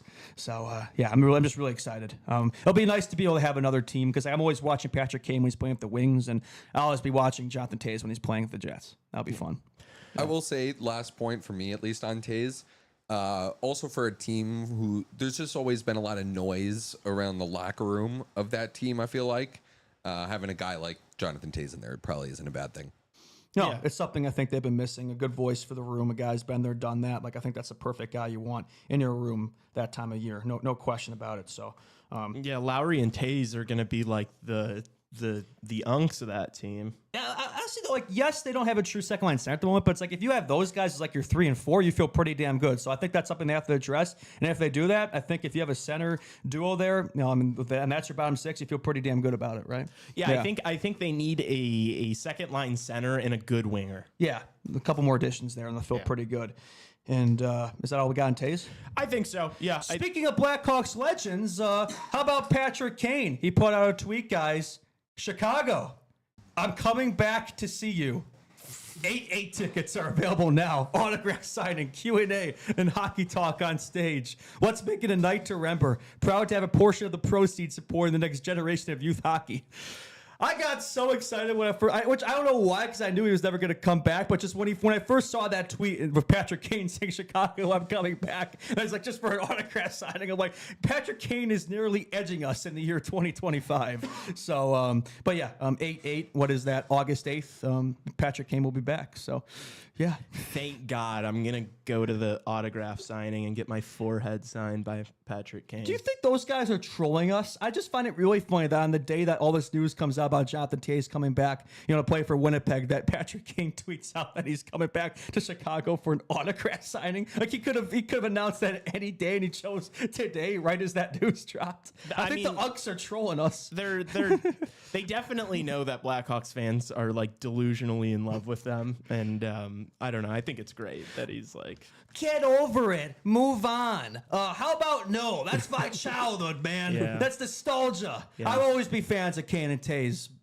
yeah, I'll never move on from 88. And I'll always support them, as we will be Right. supporting these two. Yep, absolutely. Yeah. Okay, so the other big bit of news over the past couple days, Ryan Donato, Yes! 4x4. I do want to say, before I throw it over to Nolan, I want to say that I'm happy with it, regardless of what his production is. I am happy with it because this is a guy that's in his prime and that wants to be here, and he just had the best season of his career. So I'm happy about it. I'll throw the floor over to you, Nolan. What are your initial thoughts on this contract? I honestly did not think that this contract was going to happen. I mean, everyone talked about the two sides, being in agreement, saying they both want to be here, but it just sounded like to me that, there was a serious possibility that he'd test the open market, and I thought that would have been, completely detrimental on Kyle Davidson if that were to happen, because look at the offers that happened at the trade deadline, and if you're not going to take, I don't know actually what was reported. I forget what was reported, but like, you could have seen Ryan Donato get a first or a second round pick, and that would have been big for this draft, obviously. Or if you can get a 26, even better. But I think getting the 4x4, sure, you could argue about that fourth year, but that fourth year, there's no trade clause attached to that fourth year, which I think is big. But I think you look at the production last year, I don't think he replicates that in any way. It'd be awesome if he replicated the 30-goal season next to Bedard or next to Nazar, one of the two, playing that right flank on the power play. But I'm really excited to actually be re-signing people instead of giving people away. Toews, Kane. Yeah, no, it's good on Kyle to get it done because the closer we get to July 1st, I was getting worried. If you've been watching this show, I've been a little worried about this. A little skeptical of this deal getting done. So I'm glad that Kyle got it done, and for a very fair price, $4 million. Yeah. I was thinking if it could be more than that, it could be in the $5 million range. So $4 million, 4 years, like you said, maybe a year longer than you like, which I think the Hawks initially offered him a 3x4. I think Donato probably wanted that extra bit of security. Would you rather 4x4 or 3x5? I think 4x4 for me personally.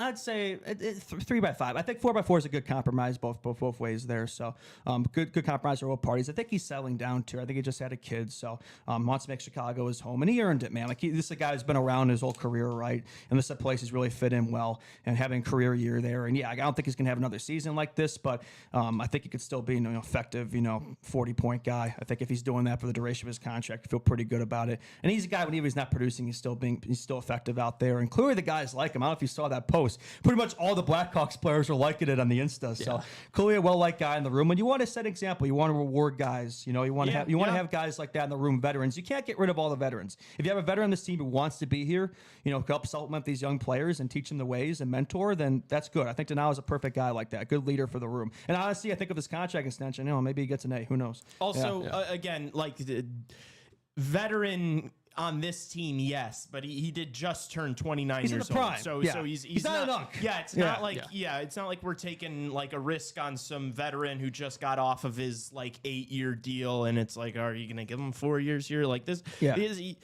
when this deal's done, he's gonna be 33 years old. Like it's not like he's gonna age out over the course of this deal.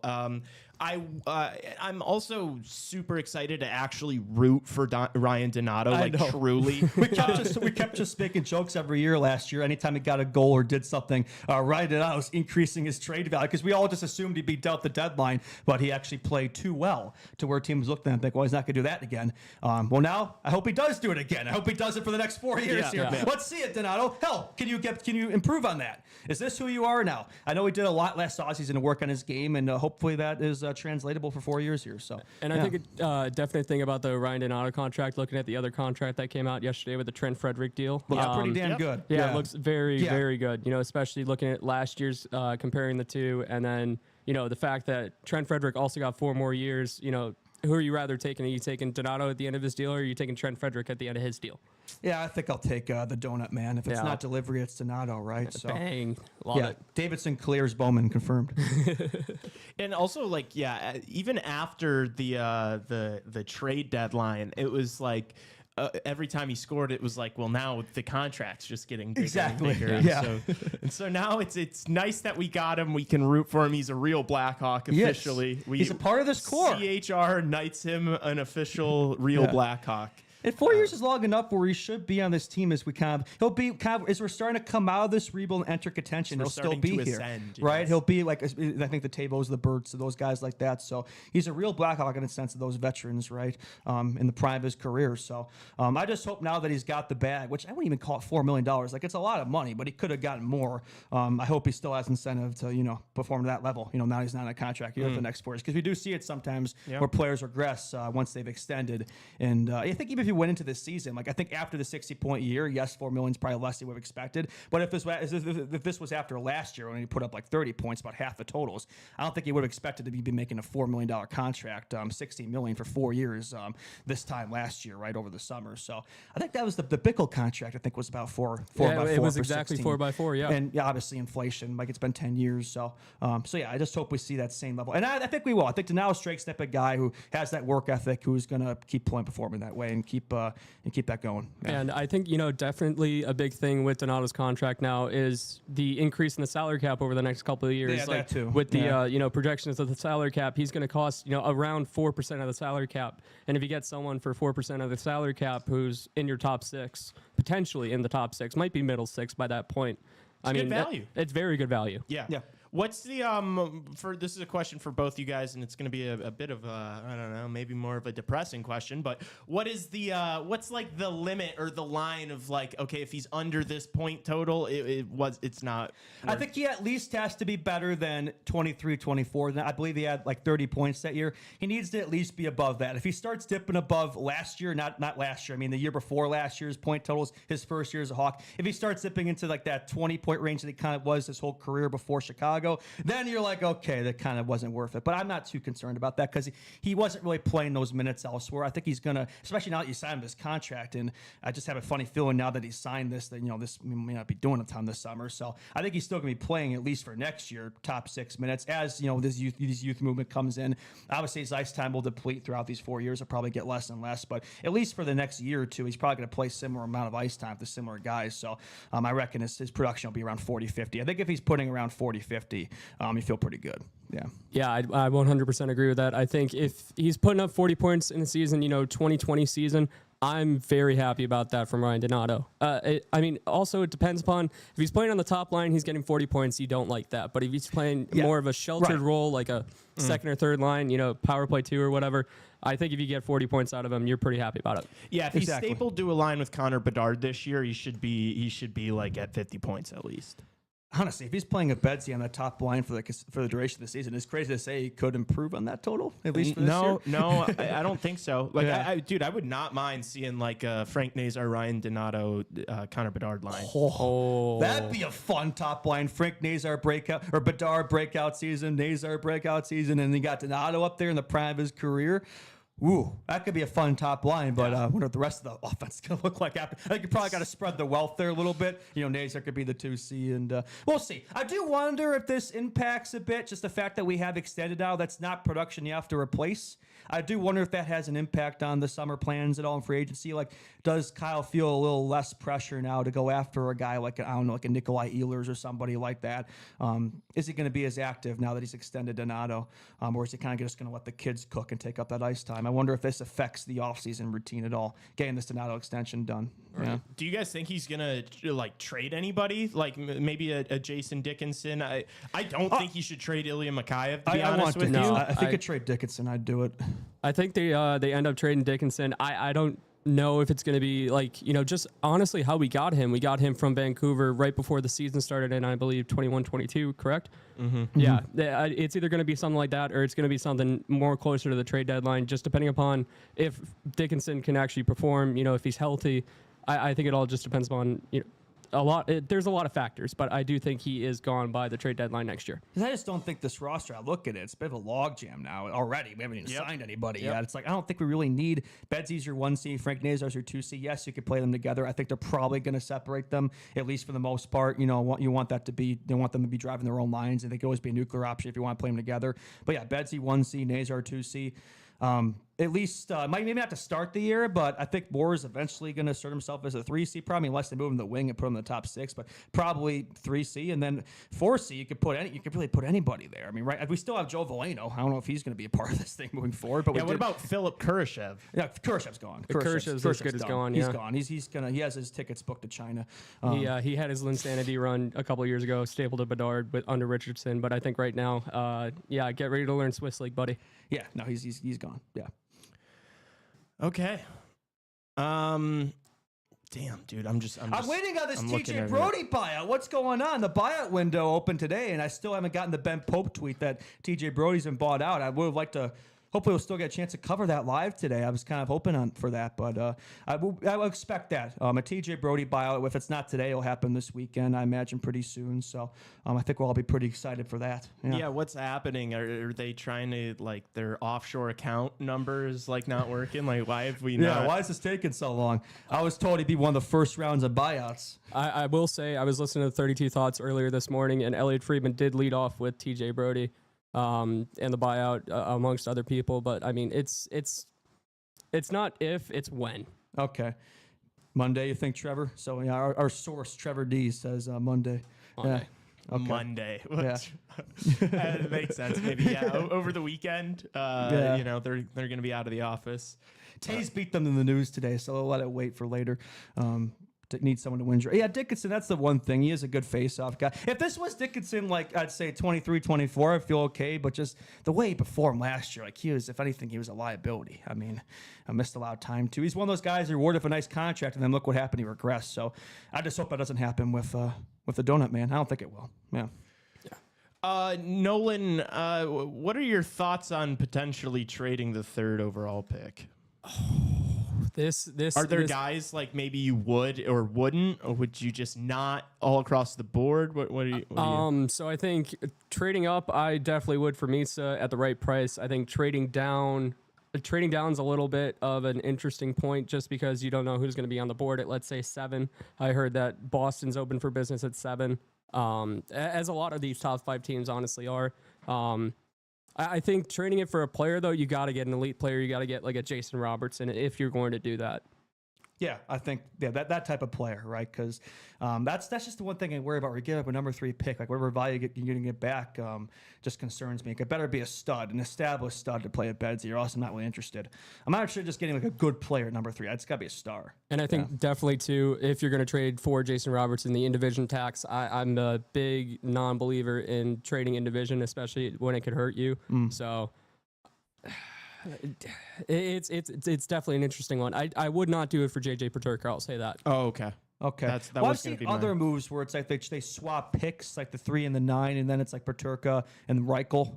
I don't know. I don't know if that one really moves me. Yeah, I still wouldn't give up on Reichel. That's just me personally. Fair. Really? That's what's He still has another that's year what left. you're Oh in- wait, that's in it. that I was thinking swapping the 3 and the 9 In was that, one. yeah, in that deal, I you're wasn't hung thinking up about Reichel. You're hung Wait up a on minute. Lucas Reichel. Expand on that. What do you? I'm just a big believer in Lucas Reichel. I don't think giving up on him for that. He's the Korchinski of the forwards. Yeah.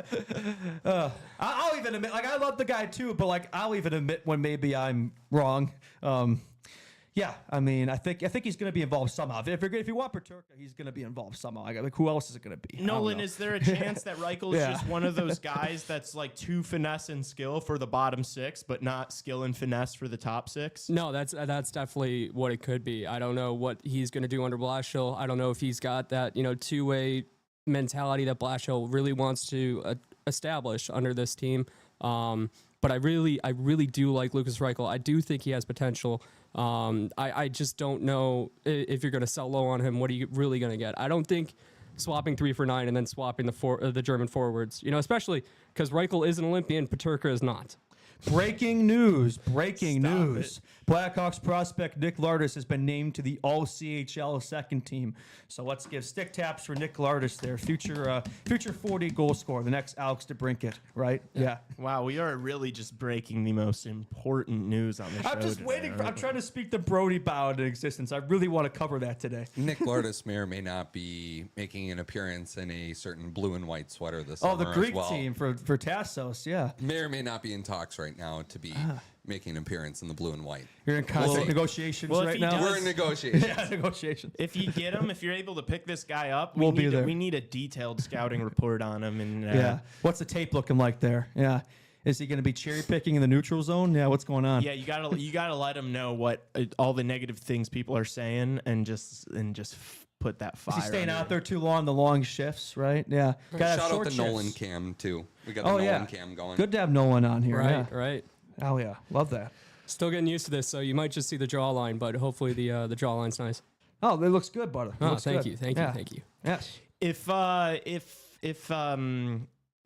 If he ends up being like a true NHLer after people are slandering him, how much credit is Tassos gonna take if he plays for the Greek team this summer? Oh, yeah, it was all 110%. because of that. It was all because of that simp, the Greek team. Fellas, I won't lie. I need him. I need him to play. How's the rest of I your need team him to play looking? defense. I'm going to be like, hey, Nick, how Put do him you in feel net. about lining up on the back end? I just want to say, Justin and I confirmed are doing a radio hit out right. in Elgin tomorrow morning at 9:30 in the morning. I don't know exactly which. Are you guys going there? No. We're doing it on Zoom. Oh, we're thank doing God. it. We're doing it here. Dude, because I grew up. That's right next to Bartlett, where I grew up. I went to school in Elgin. Yeah, we're doing it with the guys from the Between the Benches podcast, I want to say it's called. So yeah, shout out Dalton for hitting me up. But Justin and I will be doing. It's like a 15-minute hit, but Oh, really? That's it? yeah. Oh, No, okay. it's like 9:30 to 9:45, and then we are halted by a commercial break because it's live radio and we can't swear on it either. Oh, no So, swearing? No swearing. Oh, I man, hope- that's going to be hard. I hope they're all ready for Justin to ramble about the TJ Brody buyout. Maybe for we'll 15 get that minutes. news by tomorrow, and I'll just use that as an outlet to talk about TJ Brody. I don't think they understand that like 15 minutes is enough, but we're also probably. I offered Dalton to like come on the show next week too. So next week's going to be a fun week. If everybody here hasn't realized, here I'll pop into the Nolan cam for a second. If everybody hasn't realized that we're trying different stuff clearly over the next like week or two until we finish out the show. We're gonna be having a lot of fun. Obviously, we hired Natalie. We got Nolan in here. Guests, like different fun stuff. It's gonna be a little bit different the last few weeks of CHR. And remember, next week's schedule is Monday, Wednesday, Friday, and then the week after is Monday, Tuesday, Wednesday, and then we're done for the season. So be on the lookout for that. But all these shows are going to be really fun. And we appreciate you all. But yeah, I just want to hop in. What's up? Tassos, 3 and Reichel to the Sabres for 9 and Peterka. What does Tassos Kirko say? No. Okay. 9? That's a big drop. 9! That's a big drop from 6 to 9. Oh, we're trading 2 Germans and it's 9. Did you? Although I did see Corey Pronman put out a draft ranking the other day this week, and I think he had James Higgins at like 7 or 9 or something like that. Like, I think it might have been all the way down. Frank Nazar is the 14th best Hawks prospect. I said that on the show on Wednesday. I think James Higgins is going to slide in this draft. Yeah, If you just look at like what teams you think are taking what, like it sounds like Utah is possibly going to be taking Brady Martin. at 4? The Blackhawks are going to be taking Frundell. So I mean, But maybe the I Oilers think Brady probably Martin's going going to to be be a a 5. dog. Martin Higgins are going to drop to like the back half of the top 10. I think Nashville is like maybe the team that you think in like the top 5 that maybe gets them. If But I Nashville could see escapes this draft with James Higgins, I'm I jumping could out see- that no, window. No, it would be so Nashville to go for Denye. Oh, you think so? I think personally, I was thinking about this last night. What about Roger McQueen at 5 to Nashville? What? I mean, I think if you're taking Roger McQueen inside the top 5, you're just like, you're gambling everything on his health, and you're also putting way too much pressure on him. Like, I mean, did they not do that with Kane Lindstrom in Columbus last year?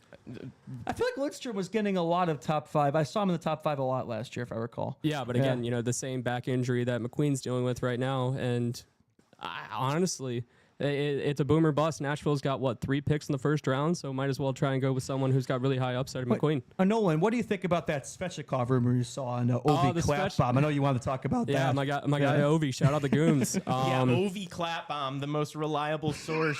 That's my guy. In the That's my Blackhawks guy. sphere. I honestly, We love him. yes, we do.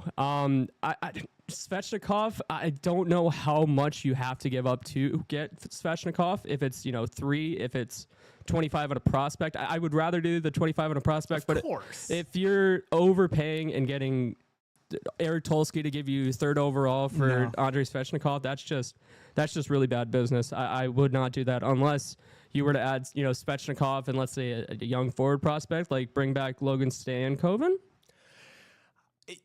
They just got him, though. Why don't you trade a guy I just got? Would you rather have Stankoven over Svechnikov? No. I'm saying package the 2 of them together. We get both of them? Yes, we get both of them for 3. I really like Stankoven personally. I thought he had really good chemistry with Bedard. I'd be all over that, actually. Yeah, Wait a minute. I don't think they would do that, though. Do you think who we take at 3 is going to be a better player than Andrei Svechnikov? If it was James Higgins or Martone, but we're probably not going to take them. Yeah. I think at his peak, shout out Frondell Friday, obviously. It is Frondell Friday here. What's with this Frondell glazing? Hey, it's just Frondell Friday. We're having some fun on X or Twitter. So I think with Frondell, the more I see, high floor, you're looking at a floor maybe a 50-point guy, but like ceiling wise, you're probably capping out at like a point per game. Well, if you go to Higgins, he's probably at his peak. If everything goes right for him, he's a 90 to 100 point player, in my opinion. Man, also, the draft is Friday. Frondell Friday crap. That confirms if Frondell is going to 3. The stars are aligning. Yeah, we better start getting used to it. Yeah, I got to study up on more tape there and just. That's cope. why the Blackhawks are going to take Frondell because it's Frondell Friday and the draft is on Friday, not because numerous Blackhawks insiders have said that. It's all And he has, Frondell Friday. he has the most personality too, right? That's it. Yeah, That's he's the most peach important of the draft. factor, He's right? the Yeah, peach of the draft. he is. I will say though, I do think his shot is a very good Yes. shot. Yeah. I will say if you put him on the right flank, you got Bedard either in the bumper or in the left spot. I think you've got 2 dangerous shooters right there. But again, I'm looking for ceilings at 3, especially in this rebuild. Yes. I think Martone's ceiling is higher. I think Hagen's ceiling is higher. I do even think McQueen's ceiling is higher.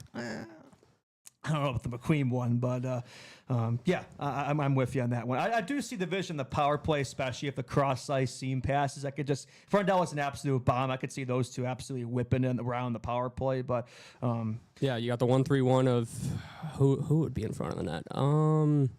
Maybe Probably like Nazar, maybe? no. I'd probably put Nazar in the bumper, Bedard on the left. Bumper, right, yeah. Right. You got Frondell on the right. You got Rinzel or Levchinov quarterbacking it. Renzel could be a great power play quarterback. Absolutely. I really liked what I saw from him quarterbacking power play one in his limited stint last year. And then net front, you look at a guy like, obviously I'm thinking 3 years down the road. I'm not thinking tomorrow. Yeah. Sasha Boisvert in front of the net. Okay. I like him either in front of the net on PP1 or bumper spot in PP2. I really saw him, develop North Dakota during the NCHC tournament. He had a very nice goal from the bumper. Very talented goal scorer, Sasha Boisvert. I'm very high on Sasha Boisvert. I want to see Nazar net front. I'm not gonna lie. Yeah, in the Worlds, he was great there. Yeah. I understand the thought of having him in the bumper, but I don't know. I think that he could be like he could be like a young Pavelski, just like not the biggest guy, but just absolutely lethal with his stick in front of the net. He plays bigger than he is. Fantastic Yeah, hands. absolutely. He plays like he's 6'1", 6'2", and he's what, 5'9", 5'10"? Yes, exactly.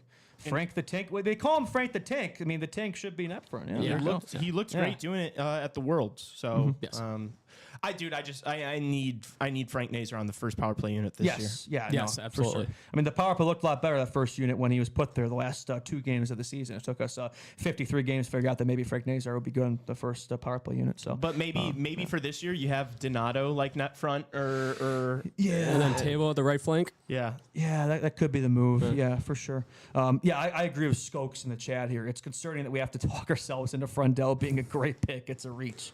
Like, I've seen some like draft boards that have him like way like not even like top 10, even outside top 10. It's crazy. He's all over the place. Look, I will say like I know we've been critical of the idea of Frondell at 3. I do understand how you watch his tape and you come to the like this that's a Cal Davidson player. This is a definite NHL player that can help you and do. He does a lot of those greasy things that you need a guy to do in the playoffs. So I understand why that's sexy. I just like when you see the guy with the puck on his stick, he's not nearly as electric as Martone or Higgins. It's not dynamic. Yeah. It's not dynamic enough. I think I care more about ceiling. Like for this number 2 guy behind Bedard, I care more about ceiling. A guy can play with him. And maybe if we were taking like if we were drafting at 5 and it was like maybe like a Frondell or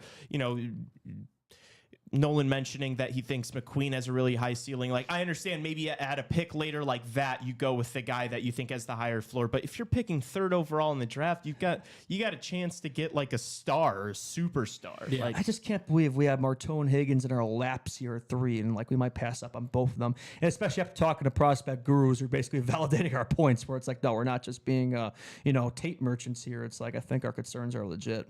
Yeah. So I guess I want to bring up this point to you guys. If we take Frondell at 3, what do you think about the state of the rebuild? About the state of the rebuild? Yeah. Well, I think still 2 years out still. Yeah, I don't think we're there yet, but I think maybe some. There are definitely some question marks, I think. For sure. I think it depends on what happens this year. I think we can really judge that. I think if you take this is my thing with taking Frondell at 3, it's just another question. Oh my gosh, we're in Chicago, so we got the hot take police here. Committed a crime on our block. We're on the north side though, so I don't know. Is Chief keep driving by? Jesus. Frondell is another question because first of all we don't know. I know people are like, oh, he's a center. He's not really like if he's going to play high in this lineup, it's not going to be as a center. It's going to be as a winger. He's not going to translate as well. His game is not like some play driving, like really good passing center. That's not his game whatsoever. Isn't that much better than Martone? People keep saying Martone's not a great skater. Not good. So not only do you have to wait for Frondell to get here, but then you also got to figure out where he's going to play in the lineup. Whereas I think if you take a Martone, look, even if he needs another year before getting to the NHL, Porter Martone's playing on the wing with Connor Bedard. So it's like it's one less question. It's one less thing to figure out. And he's going the NCAA route, which has been outstanding for development. Like we still have to know what we have down the middle. Like drafting Frondell, you still have to wait and see what you have down the middle. Like drafting Frondell doesn't solidify who your centers are 1 through 4 whatsoever. And why the hell are we tweaking about center wing? We're picking 3rd in the draft. Just take the best player. Yeah. Like it's crazy. It's maddening, man. It's the same thing as last. I don't know. I don't understand, dude. And no, we're not tanking for from. No, get out of here. No more tanking. no more tanking. We don't need to tank. If it Look at happens, the it Islanders, happens. man. They jumped up from 10. No more tanking. I know he's good. I do not care. You're developing a losing culture during 4 years of this bottom three. I do not care how good he is. We can't be rebuilding forever, dude. And look at that 2026 draft class next year. I mean, those four. The forwards are they're very, very good. 1 through like 7, you've got potential stars there. You don't see that with this class. The 2025 draft is a week away, and we're talking about the 2026 draft. I got it. Yeah, It's disgusting. Yeah. It can't be. I cannot be asked about the 2026 NHL draft. I'm sorry. I can't do it. I can't do it. Get ready to learn Tank 4.0, buddy. But that's why I want us to be aggressive as hell. Be so aggressive in this year's draft. Like try to move up. Like I don't know, man. We can't just be sitting around, because then it's like, all right, tell me about the kids from 2027. How are they looking? Because how are the 15, 16-year-olds looking? They're gonna say. Seriously, at what point are we gonna start talking about winning with the kids we have? Like, you only have so many roster spots. If you're drafting 15 players every single year, none of them are going to play on the team. So I think next year is going to answer a lot of these questions. I think we're going to get a full year of that youth movement. I think it'll tell us a lot of where this rebuild's at. Yeah. So a lot of these questions are unanswered right now. We'll know later. I think next offseason will definitely. Yeah. What if Oliver Moore is just lethal? And it's like, wait, this kid could play second line center. Yeah. And he wants to play in the middle. Whose contract's up on July 1st, 2026, too? McJesus. Did you see that NHL video of him walking past a Taze listening from the cup there? I did see that edit. That was a pretty cool edit. I'm just saying. Hey, we can be delusional right now. Why not? Yeah, Leafs fans love being delusional. Like, he's going to go back to his hometown. Yeah, I saw many swaps of him on Twitter. It was like him in a Sharks uniform, him in a Caps uniform, him in a Hawks uniform, him in a Leafs uniform. So why don't we join in on the delusion? We got nothing better to do. He wants to come play at Bedsy, a true winner. Yeah. The Connor and Connor connection would be crazy. Then we sign Kyle Connor in that free agency too. You got the triple Connors on the first line. I figured out the plan here, right?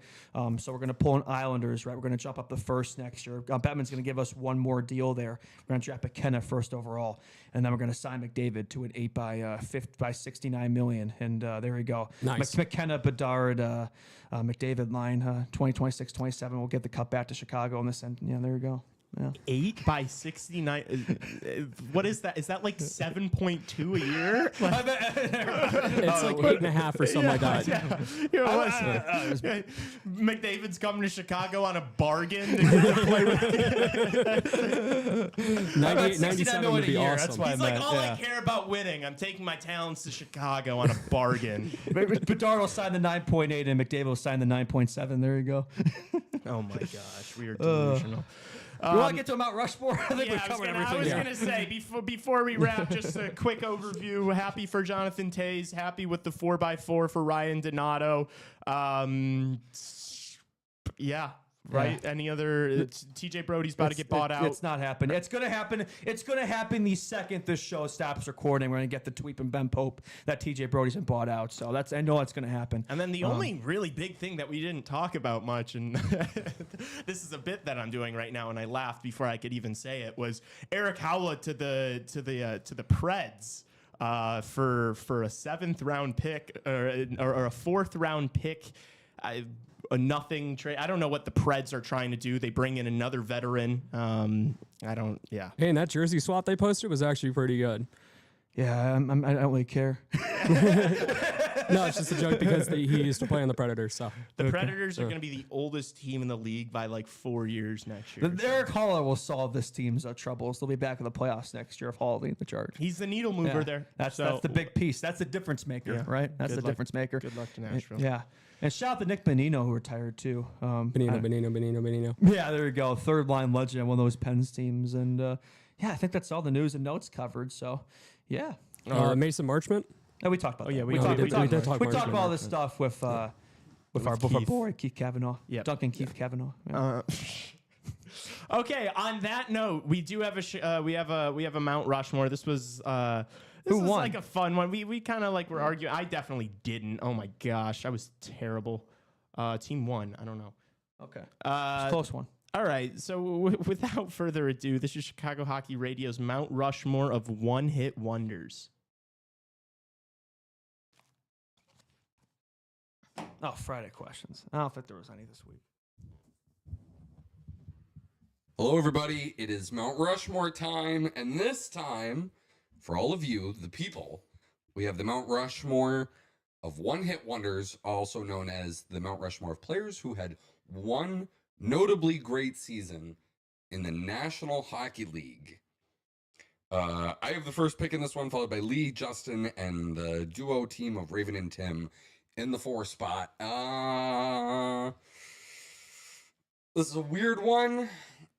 It's a weird draft. I'm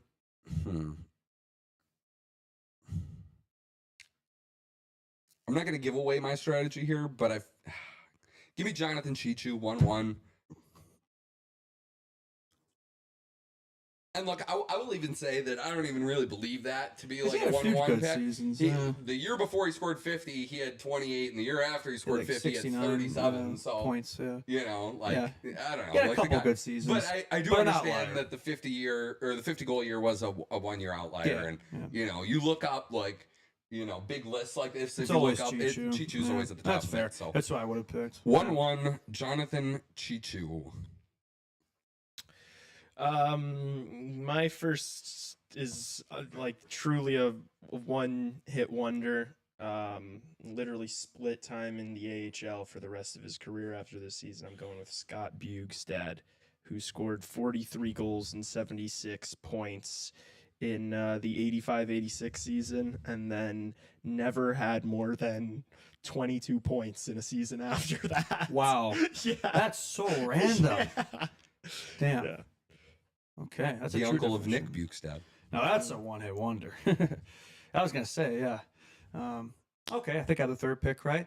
This guy, what a run this guy went on back. I believe it was 2017, around that time with the Senators. The Hamburglar. Give me Andrew Hammond. Went an incredible tear, and then didn't really hear from him after that. A lot of goalies I reckon we're going to see in this one. Yeah.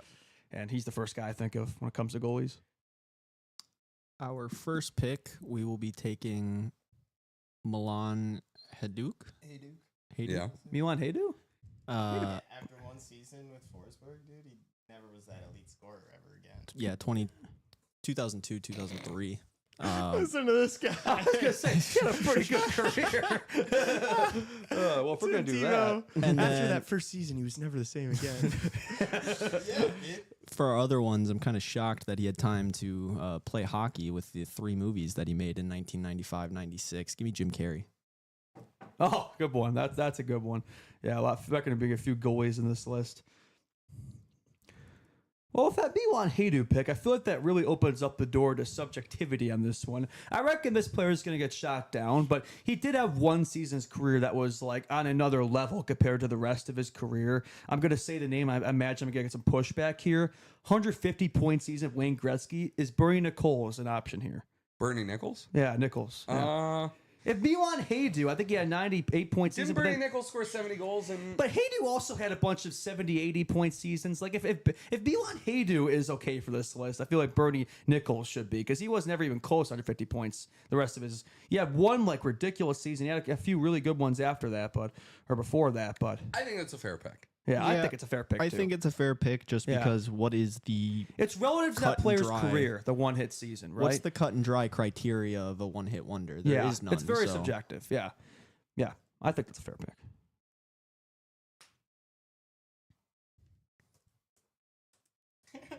Is it my turn again? Mm-hmm. I am going to take Jimmy Carson. This is also kind of same. Yeah. This is what you guys were just discussing. He had like back-to-back 100-point seasons and then fell off a cliff. Yeah. Wasn't he in the Gretzky trade? He was. But isn't that 2 seasons? Yeah, but I mean, That's 2 seasons. it's It's had a one Bernie season Nichols wonder. had 200-point seasons. I mean, yeah. You're not hitting me on this after the past 2 picks. Well, no, I actually will, because Bernie Nichols, I'm looking like he had another 100-point season, but 100. The difference between 150 and 100 is 50%. It's like all time versus a good player, right? Would you say like? Okay, but that is No, the I way. guess you would just like one hit wonder to me is like what was the best like Well, what is so- the but- one season you're using it versus the next best one. This you guy, know what I mean? so this guy had he had back-to-back 100-point years, and then other than that, he never even passed 70 points But ever those are again. Yeah, two in his- good that's- seasons. But that's two so, good it's so seasons. quick. I'm counting that it's one-hit wonder, right? Yeah, and that doesn't necessarily mean one Yeah. season. I feel like. Yeah. Like I know it says one in the thing. He but was in and out. He Yeah. fell off quick. We said in the description players who had one great season. I took it. I don't know what to tell you. Maybe if it's so bad, maybe people won't vote. Like I just feel I like think people aren't gonna vote on it because they don't know who fucking Jimmy Carson is. No, I don't think anybody's gonna see that when they're scrolling through our Instagram and think, "Hey, Jimmy Carson actually had 2 100-point seasons back in the '80s." Like I don't think there's a single person that's gonna do that. So I got Jimmy Carson there at 2. Give me William Karlsson. Like that's you're gonna do that? Why? He after- scored 40 goals once. Go look at his numbers. Yeah, but he's like an amazing player. yeah, Not like really. 50-60 What? guy. Yeah. Yeah. He scored like 11 goals in that cup run or something. Yeah. Like what? Like he definitely had one season that clearly One better than the season. rest. One but like, season. But yeah. You're crazy. That But, season but he had 78 points. His next highest total is 60. that's and still a 60-point scorer. What are we talking But about? we're talking 13 fewer goals. Yeah. Yeah, 13 fewer goals. His career high is 43. He's never scoring 40 again. Well, He's never scoring 35 again. But he's a 60. He's a Followed by perennial seasons of- 60-point scorer. Like Well, no, 78 points, that breakout year, followed by points of 56, 46, 39, 35, 53, 60, 29 this year. So, one great year. he's a really good player, though. One great year, though. One great year. One 40 goal, like 43 goal, like I'm a superstar year. Other than that, he's not a superstar. The Milan Haydu pick opened up a can of worms with this Yeah, one. I think it's, yeah. Blame the guys that don't know anything. I see how it is. I'm just saying. Is it my turn again? No, it's my turn. I have another pick. I forgot. I'm going to draft Corey Conacher, too. He was in like the conversation for like the Calder Trophy. won and the Calder Trophy. Oh, he did win it. Yeah, did he? Didn't he? Or he No, finished I second that think he year? was second. He was runner up. Poof, I think 2013. it was Huberdeau. Huberdeau won. He was like second, I think. Yeah. And he had an injury or something. He probably would have won it. I thought he won it that year. That was so close. Oh, you know what else could be one hit wonder? Or I just thought you just gave me one. Yeah. And then he was traded, you know, Yeah. Yeah. for nothing. So, Yeah. My next? you are. No. Lee is next. It's me again. Ah, sorry. This is another one that I'm gonna get some, comments, but Pushback. I'm going Thomas Vanek for the name recognition, and he was like really hot a couple years for Buffalo, and then he really did have one year that was like significantly better than the rest in 2006, 2007. But yeah, I feel like his name was coming up in like trade rumors and stuff, and like, oh, this is a guy that could score 40 goals, and it's like, well, he's done that one time, so Austrian legend. yeah. Yeah, didn't he? There used to be like a plus minus award back then. I think he was like a plus like 47 or something one year. That was kind of crazy. They should bring that back for all the plus minus nerds. Yeah. Yeah, that was his year. That was That the was year. his one-hit wonder Yeah, year. I reckon. 06, 07. He had 43 goals, 41 assists, and was a plus Kind of tailed off 47. after that. Yeah, I guess. 40 goals 2 years later. Yeah. My next. Yeah. Yeah, I'm in between a couple guys here. 2010 legend against the Blackhawks had a really good playoff run. Maybe had one good season after that. That was it. Wasn't in the NHL very long. Give me Ville Leno. Yeah, he had 21 points in 19 games during that Flyers Cup finalist run. 53 the next season, then nothing after that, pretty much. So yeah, basically 1.5, one relevant playoff and one relevant regular season. That's it. Sabres, another career that they ended.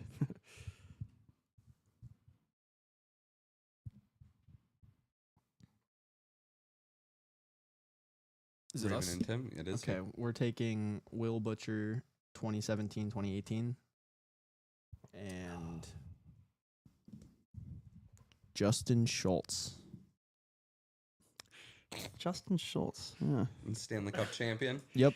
Yeah, he definitely had like I recall he had a time period where he was hotter and then kind of tailed off a bit. But So I saw Will Butcher play a lot in the AHL after after that year, and it was a steep drop off for him. I have a funny story about Justin Schultz, if anybody doesn't know. So Justin Schultz, I think it was at the start of this season, didn't have a contract, played last year with Seattle.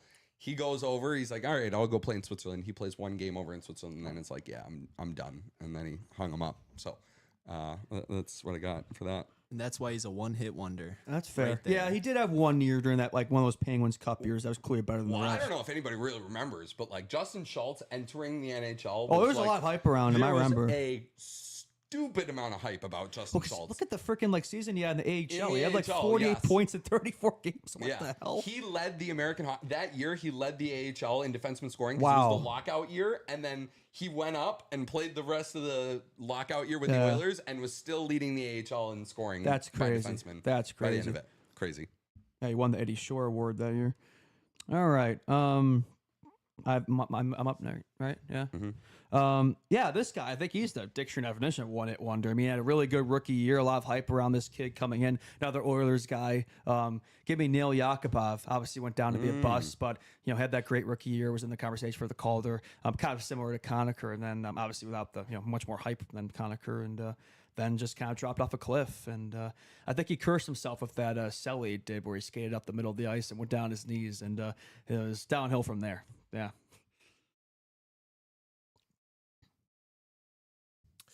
Is it my turn? Mm-hmm. Has Andrew Raycroft been taken? No. I'll go him. He had almost won the Calder and had like a 926 his rookie year, and then fell off entirely. Didn't they trade Rask for him too? Mm-hmm. That's ridiculous. Huh. Yeah, that's a fair one.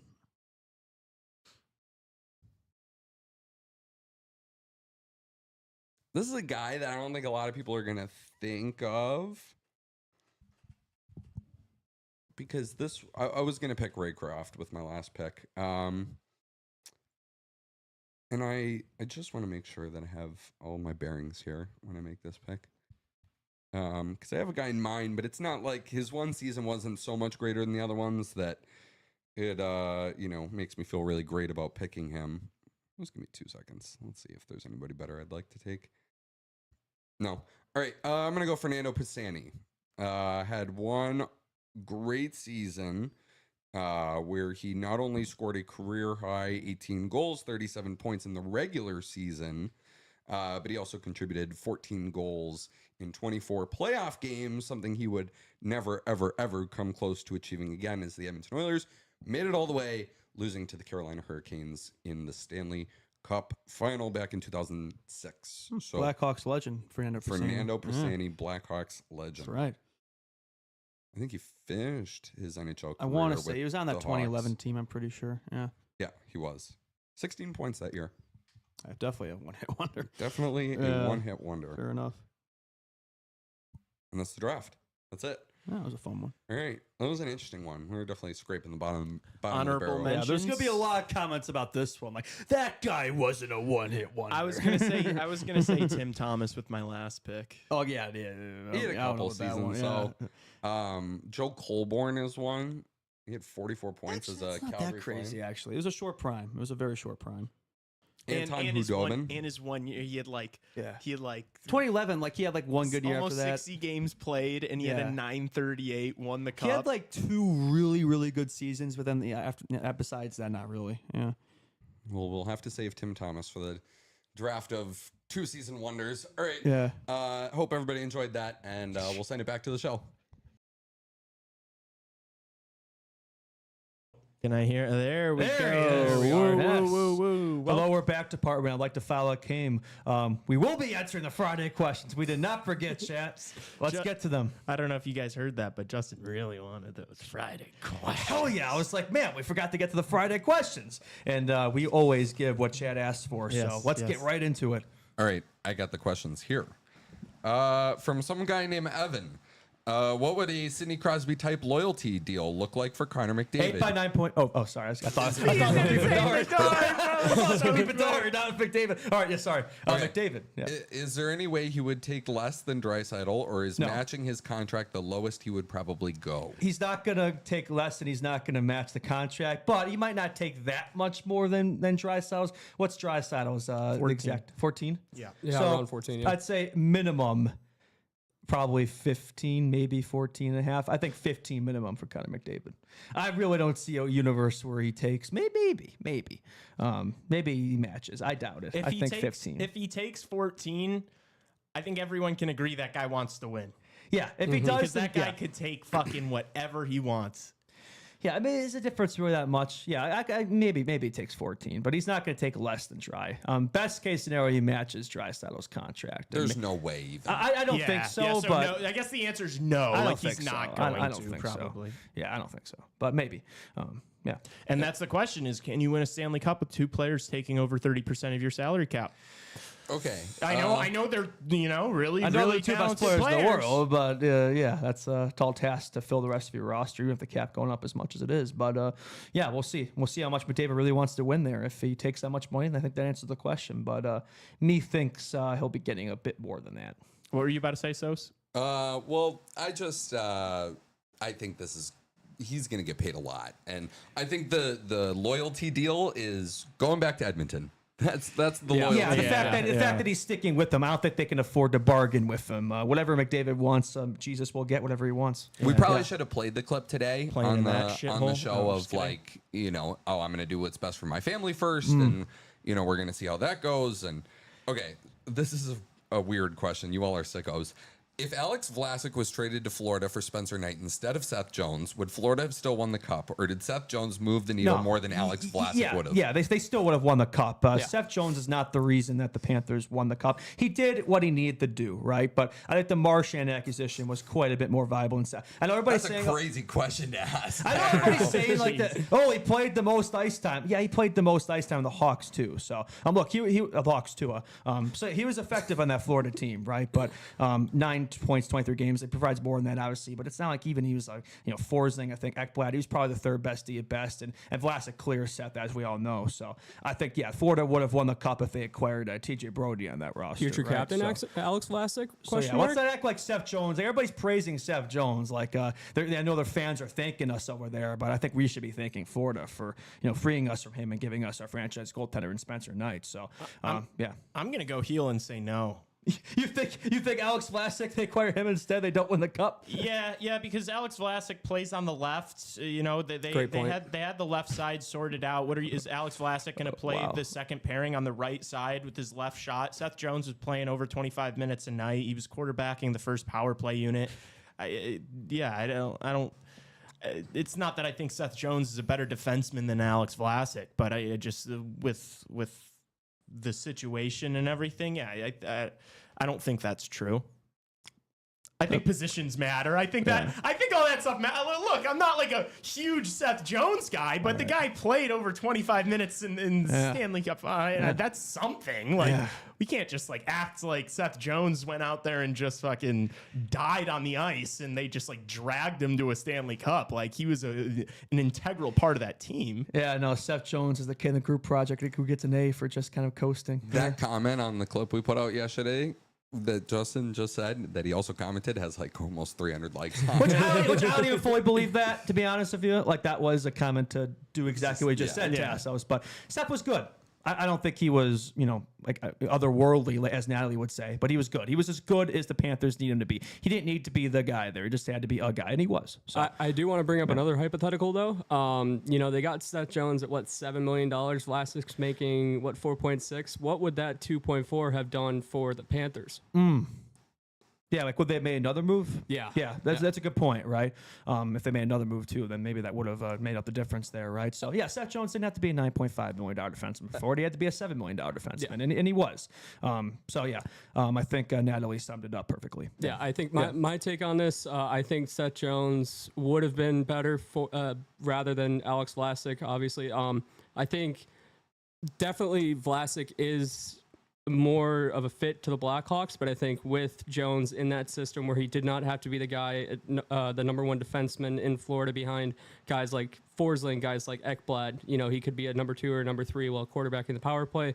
And they needed a hole on the right side to be filled because they didn't have Ekblad at the end of the regular season as well, due to the suspension.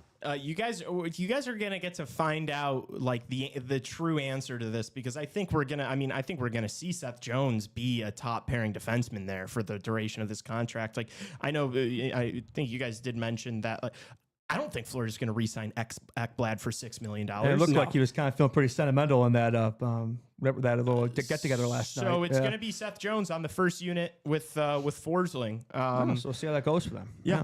2 former Hawks. I mean, that's because that's the thing. They acquired Seth Jones to kind of be behind him. So how's that going to work out for him being the top gun? Yeah. We'll see how that plays out. Yeah, I think it's kind of up to Seth Jones to prove people wrong. I wouldn't say he's done so yet. I think we'll see. I think they're going to be relying on him to be a very big part of that team. Yeah, and we'll see how that plays out. Yeah. I think Ekblad stays, but we'll see. All right. Yeah. This is, I don't know how we're going to answer this one. Does the salary cap increase go into effect on July 1st, or is Dallas completely screwed having 5 or 6 UFAs and only $500K cap space left as it stands today? Obviously, they pitched out Marchment. They also just re-signed Niels Lundqvist, 1 year, 1.25 for a player that No relation to Hank. Yeah, no relation to Hank. Yeah. And does not play in the playoffs really either for Dallas. Not really a relied upon guy by old coach Pete DeBoer. But yeah, is Dallas screwed? No, I don't think Dallas is screwed. They have so many weapons. They're like, they're going to have to make some sacrifices here, as they already have. But no, I think they have enough weapons there where you're going to losing a couple is not going to make a drastic difference here. I think they're going to be a cup contender for a while. I'm curious to see what they do with the coaching, right? Because then that's the one team there that needs to fill that spot. And obviously, if DeBoer gone, but I don't think it's going to impact them too much. Their hands are certainly going to be tied as far as like signing a lot of these players. And look, the team that they had this year, like if you just look at the roster of it, like this might be the strongest team that they're going to have. But they're going to be around. But they're still going to be around. Yeah. They're still going to be making it to the playoffs every year. And so then the question is, like, will a Matt Duchene actually show up in the postseason? And like the depth guys didn't show. It was the Mikko Rantanen show for them and not a whole lot else. Like Wyatt Johnson had a couple of good games, but if you look at the entire group, that entire forward roster, it was a pretty underwhelming postseason from, I'd say, about 90% of the forwards. So they're not screwed, because if they get back, can you have a couple of those guys show up? Like they're going to be in contention. But yeah, I do think that we'll look back at this roster and be like, it was probably the best this year. Yeah, they have a decision to make with Gramland and J. Rob. Definitely some on which I think if I were them, I'd prioritize J. Rob, but they do seem to think differently, and that could be a mistake. I think another thing too that I learned earlier today on the 32 Thoughts podcast is that they can go over, I think it's 10% of the salary cap, so they don't really have to make this decision realistically until September. Right. Obviously, you do want to plan for it starting July 1st, starting at the draft, honestly, depending upon if you want to get rid of Robertson at the draft for draft capital now. But you also have to, think about the fact that, they can be 10% over until I think it's like, the start of training camp or the start of October. So if you want to procrastinate, you can procrastinate if you need to. And I'm a big procrastinator myself. But one thing I do want to too. say about especially the Robertson situation is it really isn't. It's not Robertson versus Granlund. Like that's not what it is. It's about Granlund at like $3 million a year versus Robertson at what, 10? Yeah, I could definitely see him getting 8 figures. So it's a cap thing. It's like, do you want Jason Robertson? Because that's the thing. If you look at this roster, I need to pull up the Puckpedia again, but it's like you're paying like you're going to be paying 5 forwards north of $8 million. Like that's those guys have to show up for you in the playoffs, and if they don't, you're going to be screwed because you're not going to have as good of depth as other teams. I will say one thing. Yeah, I know Duchene's only making the 4.5 for the next 4 years, but they are putting a lot of faith in him. He was a leading scorer this past season, which they probably don't want him to be the leading scorer the next 4 years, or else what's going on with the rest of the squad there. So, but then the playoffs, 5 points? I think he had 1 goal. So going to need more from guys like that come playoff time, right? They can't just rely on Rantanen going forward, which I don't think will occur, but we'll see. I do think you got to win at least 8 Cup with this group of players they have. Yeah, Absolutely. for sure. But just think about it. Like, Granlund looked really good on a line with Rantanen. Yeah. You keep Granlund for $3 million a year for 3 years or Is that whatever. gonna persist? And then you get Robertson off your books. Then you have a few more $1 million. And if you're able to get Dumba and Lyubushkin off, then it's like you can really load up that blue line and that depth, and then just like rely on the few top guys that you've got already. Like, I think I do understand why the Dallas Stars are seriously considering moving Jason Robertson. Study, that's James Hagen's in the thumbnail. You're asking there. Yeah. The guy the Hawks should be drafting, but won't be. Yeah. All right, next question. Could Chicago have gotten involved with Mason Marchment? Seems like Seattle fleeced Dallas. Yeah, we talked about this a little bit earlier. I think I would have happily given up a 3rd and 4th round pick to bring on a Mason Marchment. So, I don't know. I guess after the Denial extension, KD retreated to his cave, which I think will come out for the draft and then probably stay in until September 16th, whenever training camp opens next year. But yeah, I mean, I don't know if he's a needle mover, but I think that's a guy who could definitely help the squad. And for that, to give up that little to get him, I would have been on that. Yeah. I wanted to step in. Sorry. The Leafs, the Bruins, anybody could. The Hurricanes, somebody that needs a player like that. I don't know. I know it's a cap dump. I'm shocked it took that little. So Yeah, same here.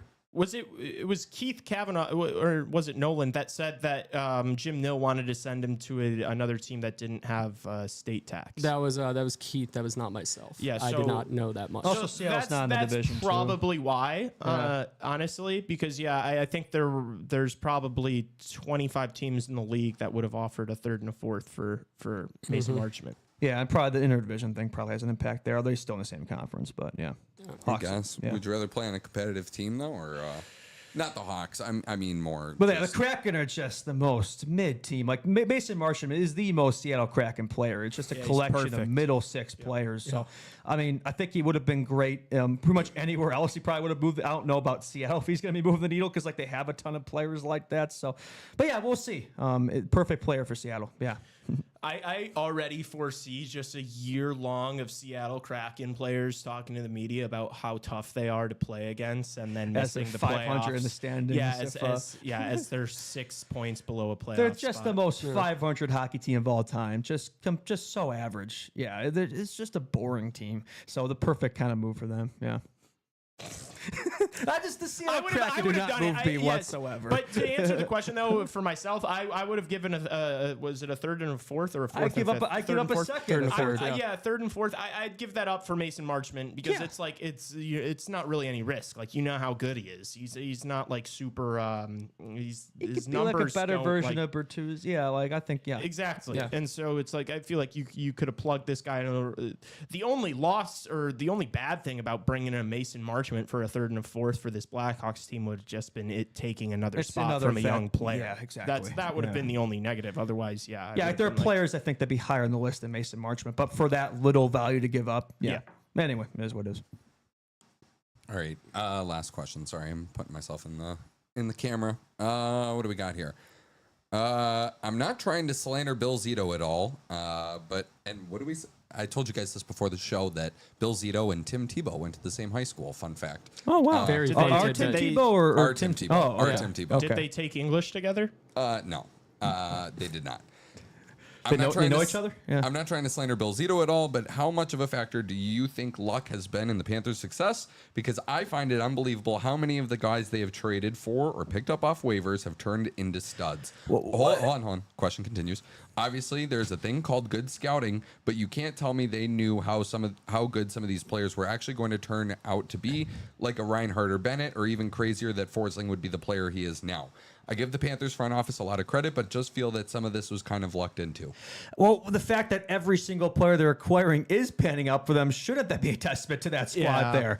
No, this is not luck. This was all perfectly planned out. And I think even as a Hawks fan, I didn't see Forsling becoming this level of player, but I remember not being thrilled when we got rid of him. I know it was initially the Carolina, and I think he was waived to Florida, if I'm not mistaken. So, but you could definitely see the potential out of guys they got. Even Seth Jones, it was like you could see it panning out as a win-win on both sides because that team is just so strong. So yeah, no, I don't think it's luck. No, I gotta give him credit. Yeah, I understand why you asked the question though, just because these guys they all hit their ceilings. It almost feels like if you look back at those like trades and acquisitions, you're thinking like, oh, maybe at best this guy it does almost feel like every single one of them, they got to their best possible outcome. But if it happens 8 times over, how are you going to say it's luck? Yeah, like, that's not just a coincidence, If man. he's There's done it something there. every single year, like, and yeah, if you look at this year with Marchand and that Seth Jones, like he gave up Spencer Knight, like Bob's getting older, and he gave up the future of their goaltending for Seth Jones, and I mean, that it worked. You just won a Stanley Cup, and Seth Jones was playing 25 minutes a night. Like, it worked. So I do also want to bring up an interesting tidbit with all these, trading guys. Sam Bennett was a top 5 pick. Yep. Sam Reinhart was a top 5 pick. Right. Seth Jones Top was a 2 top 5 pick. A lot of these guys are all exactly. So Yeah, that so potential was always there. They're getting the most out of their projected ceilings when they were 10 years ago. yeah, these weren't ECHLers that they were like, I believe in this guy. Yeah, they're buying low on guys and then just trying to make as best of players as they can because they are top 5 picks. They are top 5 picks. You look at Reinhart was what? Reinhart was in Buffalo. Buffalo hasn't been good since when? Ever. Exactly. Sam Bennett, when he was traded from Calgary was out of a playoff spot, and then Seth Jones this year with Chicago. But you're getting you're buying low on players in sense, and then selling high to try and get them to be their absolute best.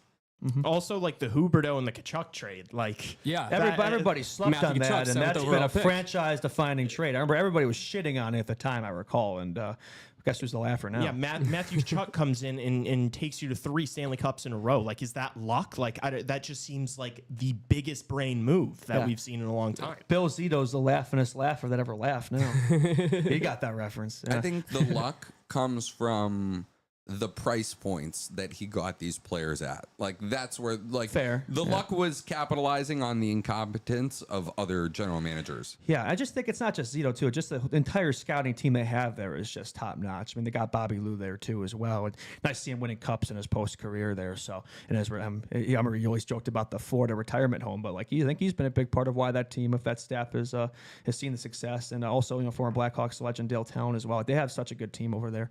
I think Rutu works for them too. So, not just Bill Zito, the entire staff around him is just top notch. You guys talked about Brad Marchand's Instagram stories, correct? Right? Yeah, we did. Yeah. I was gonna Electric. say.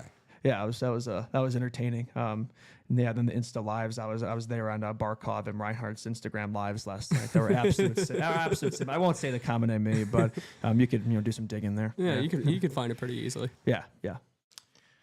Yep. It's going to be super interesting also to see what Florida does with like their fourth line and their bottom pair. It feels like they are just shuffling them every single year. That's not something that's and then they worry. always like end up picking the right guys. And so it's excited to watch that front office work again this summer and see what moves they make.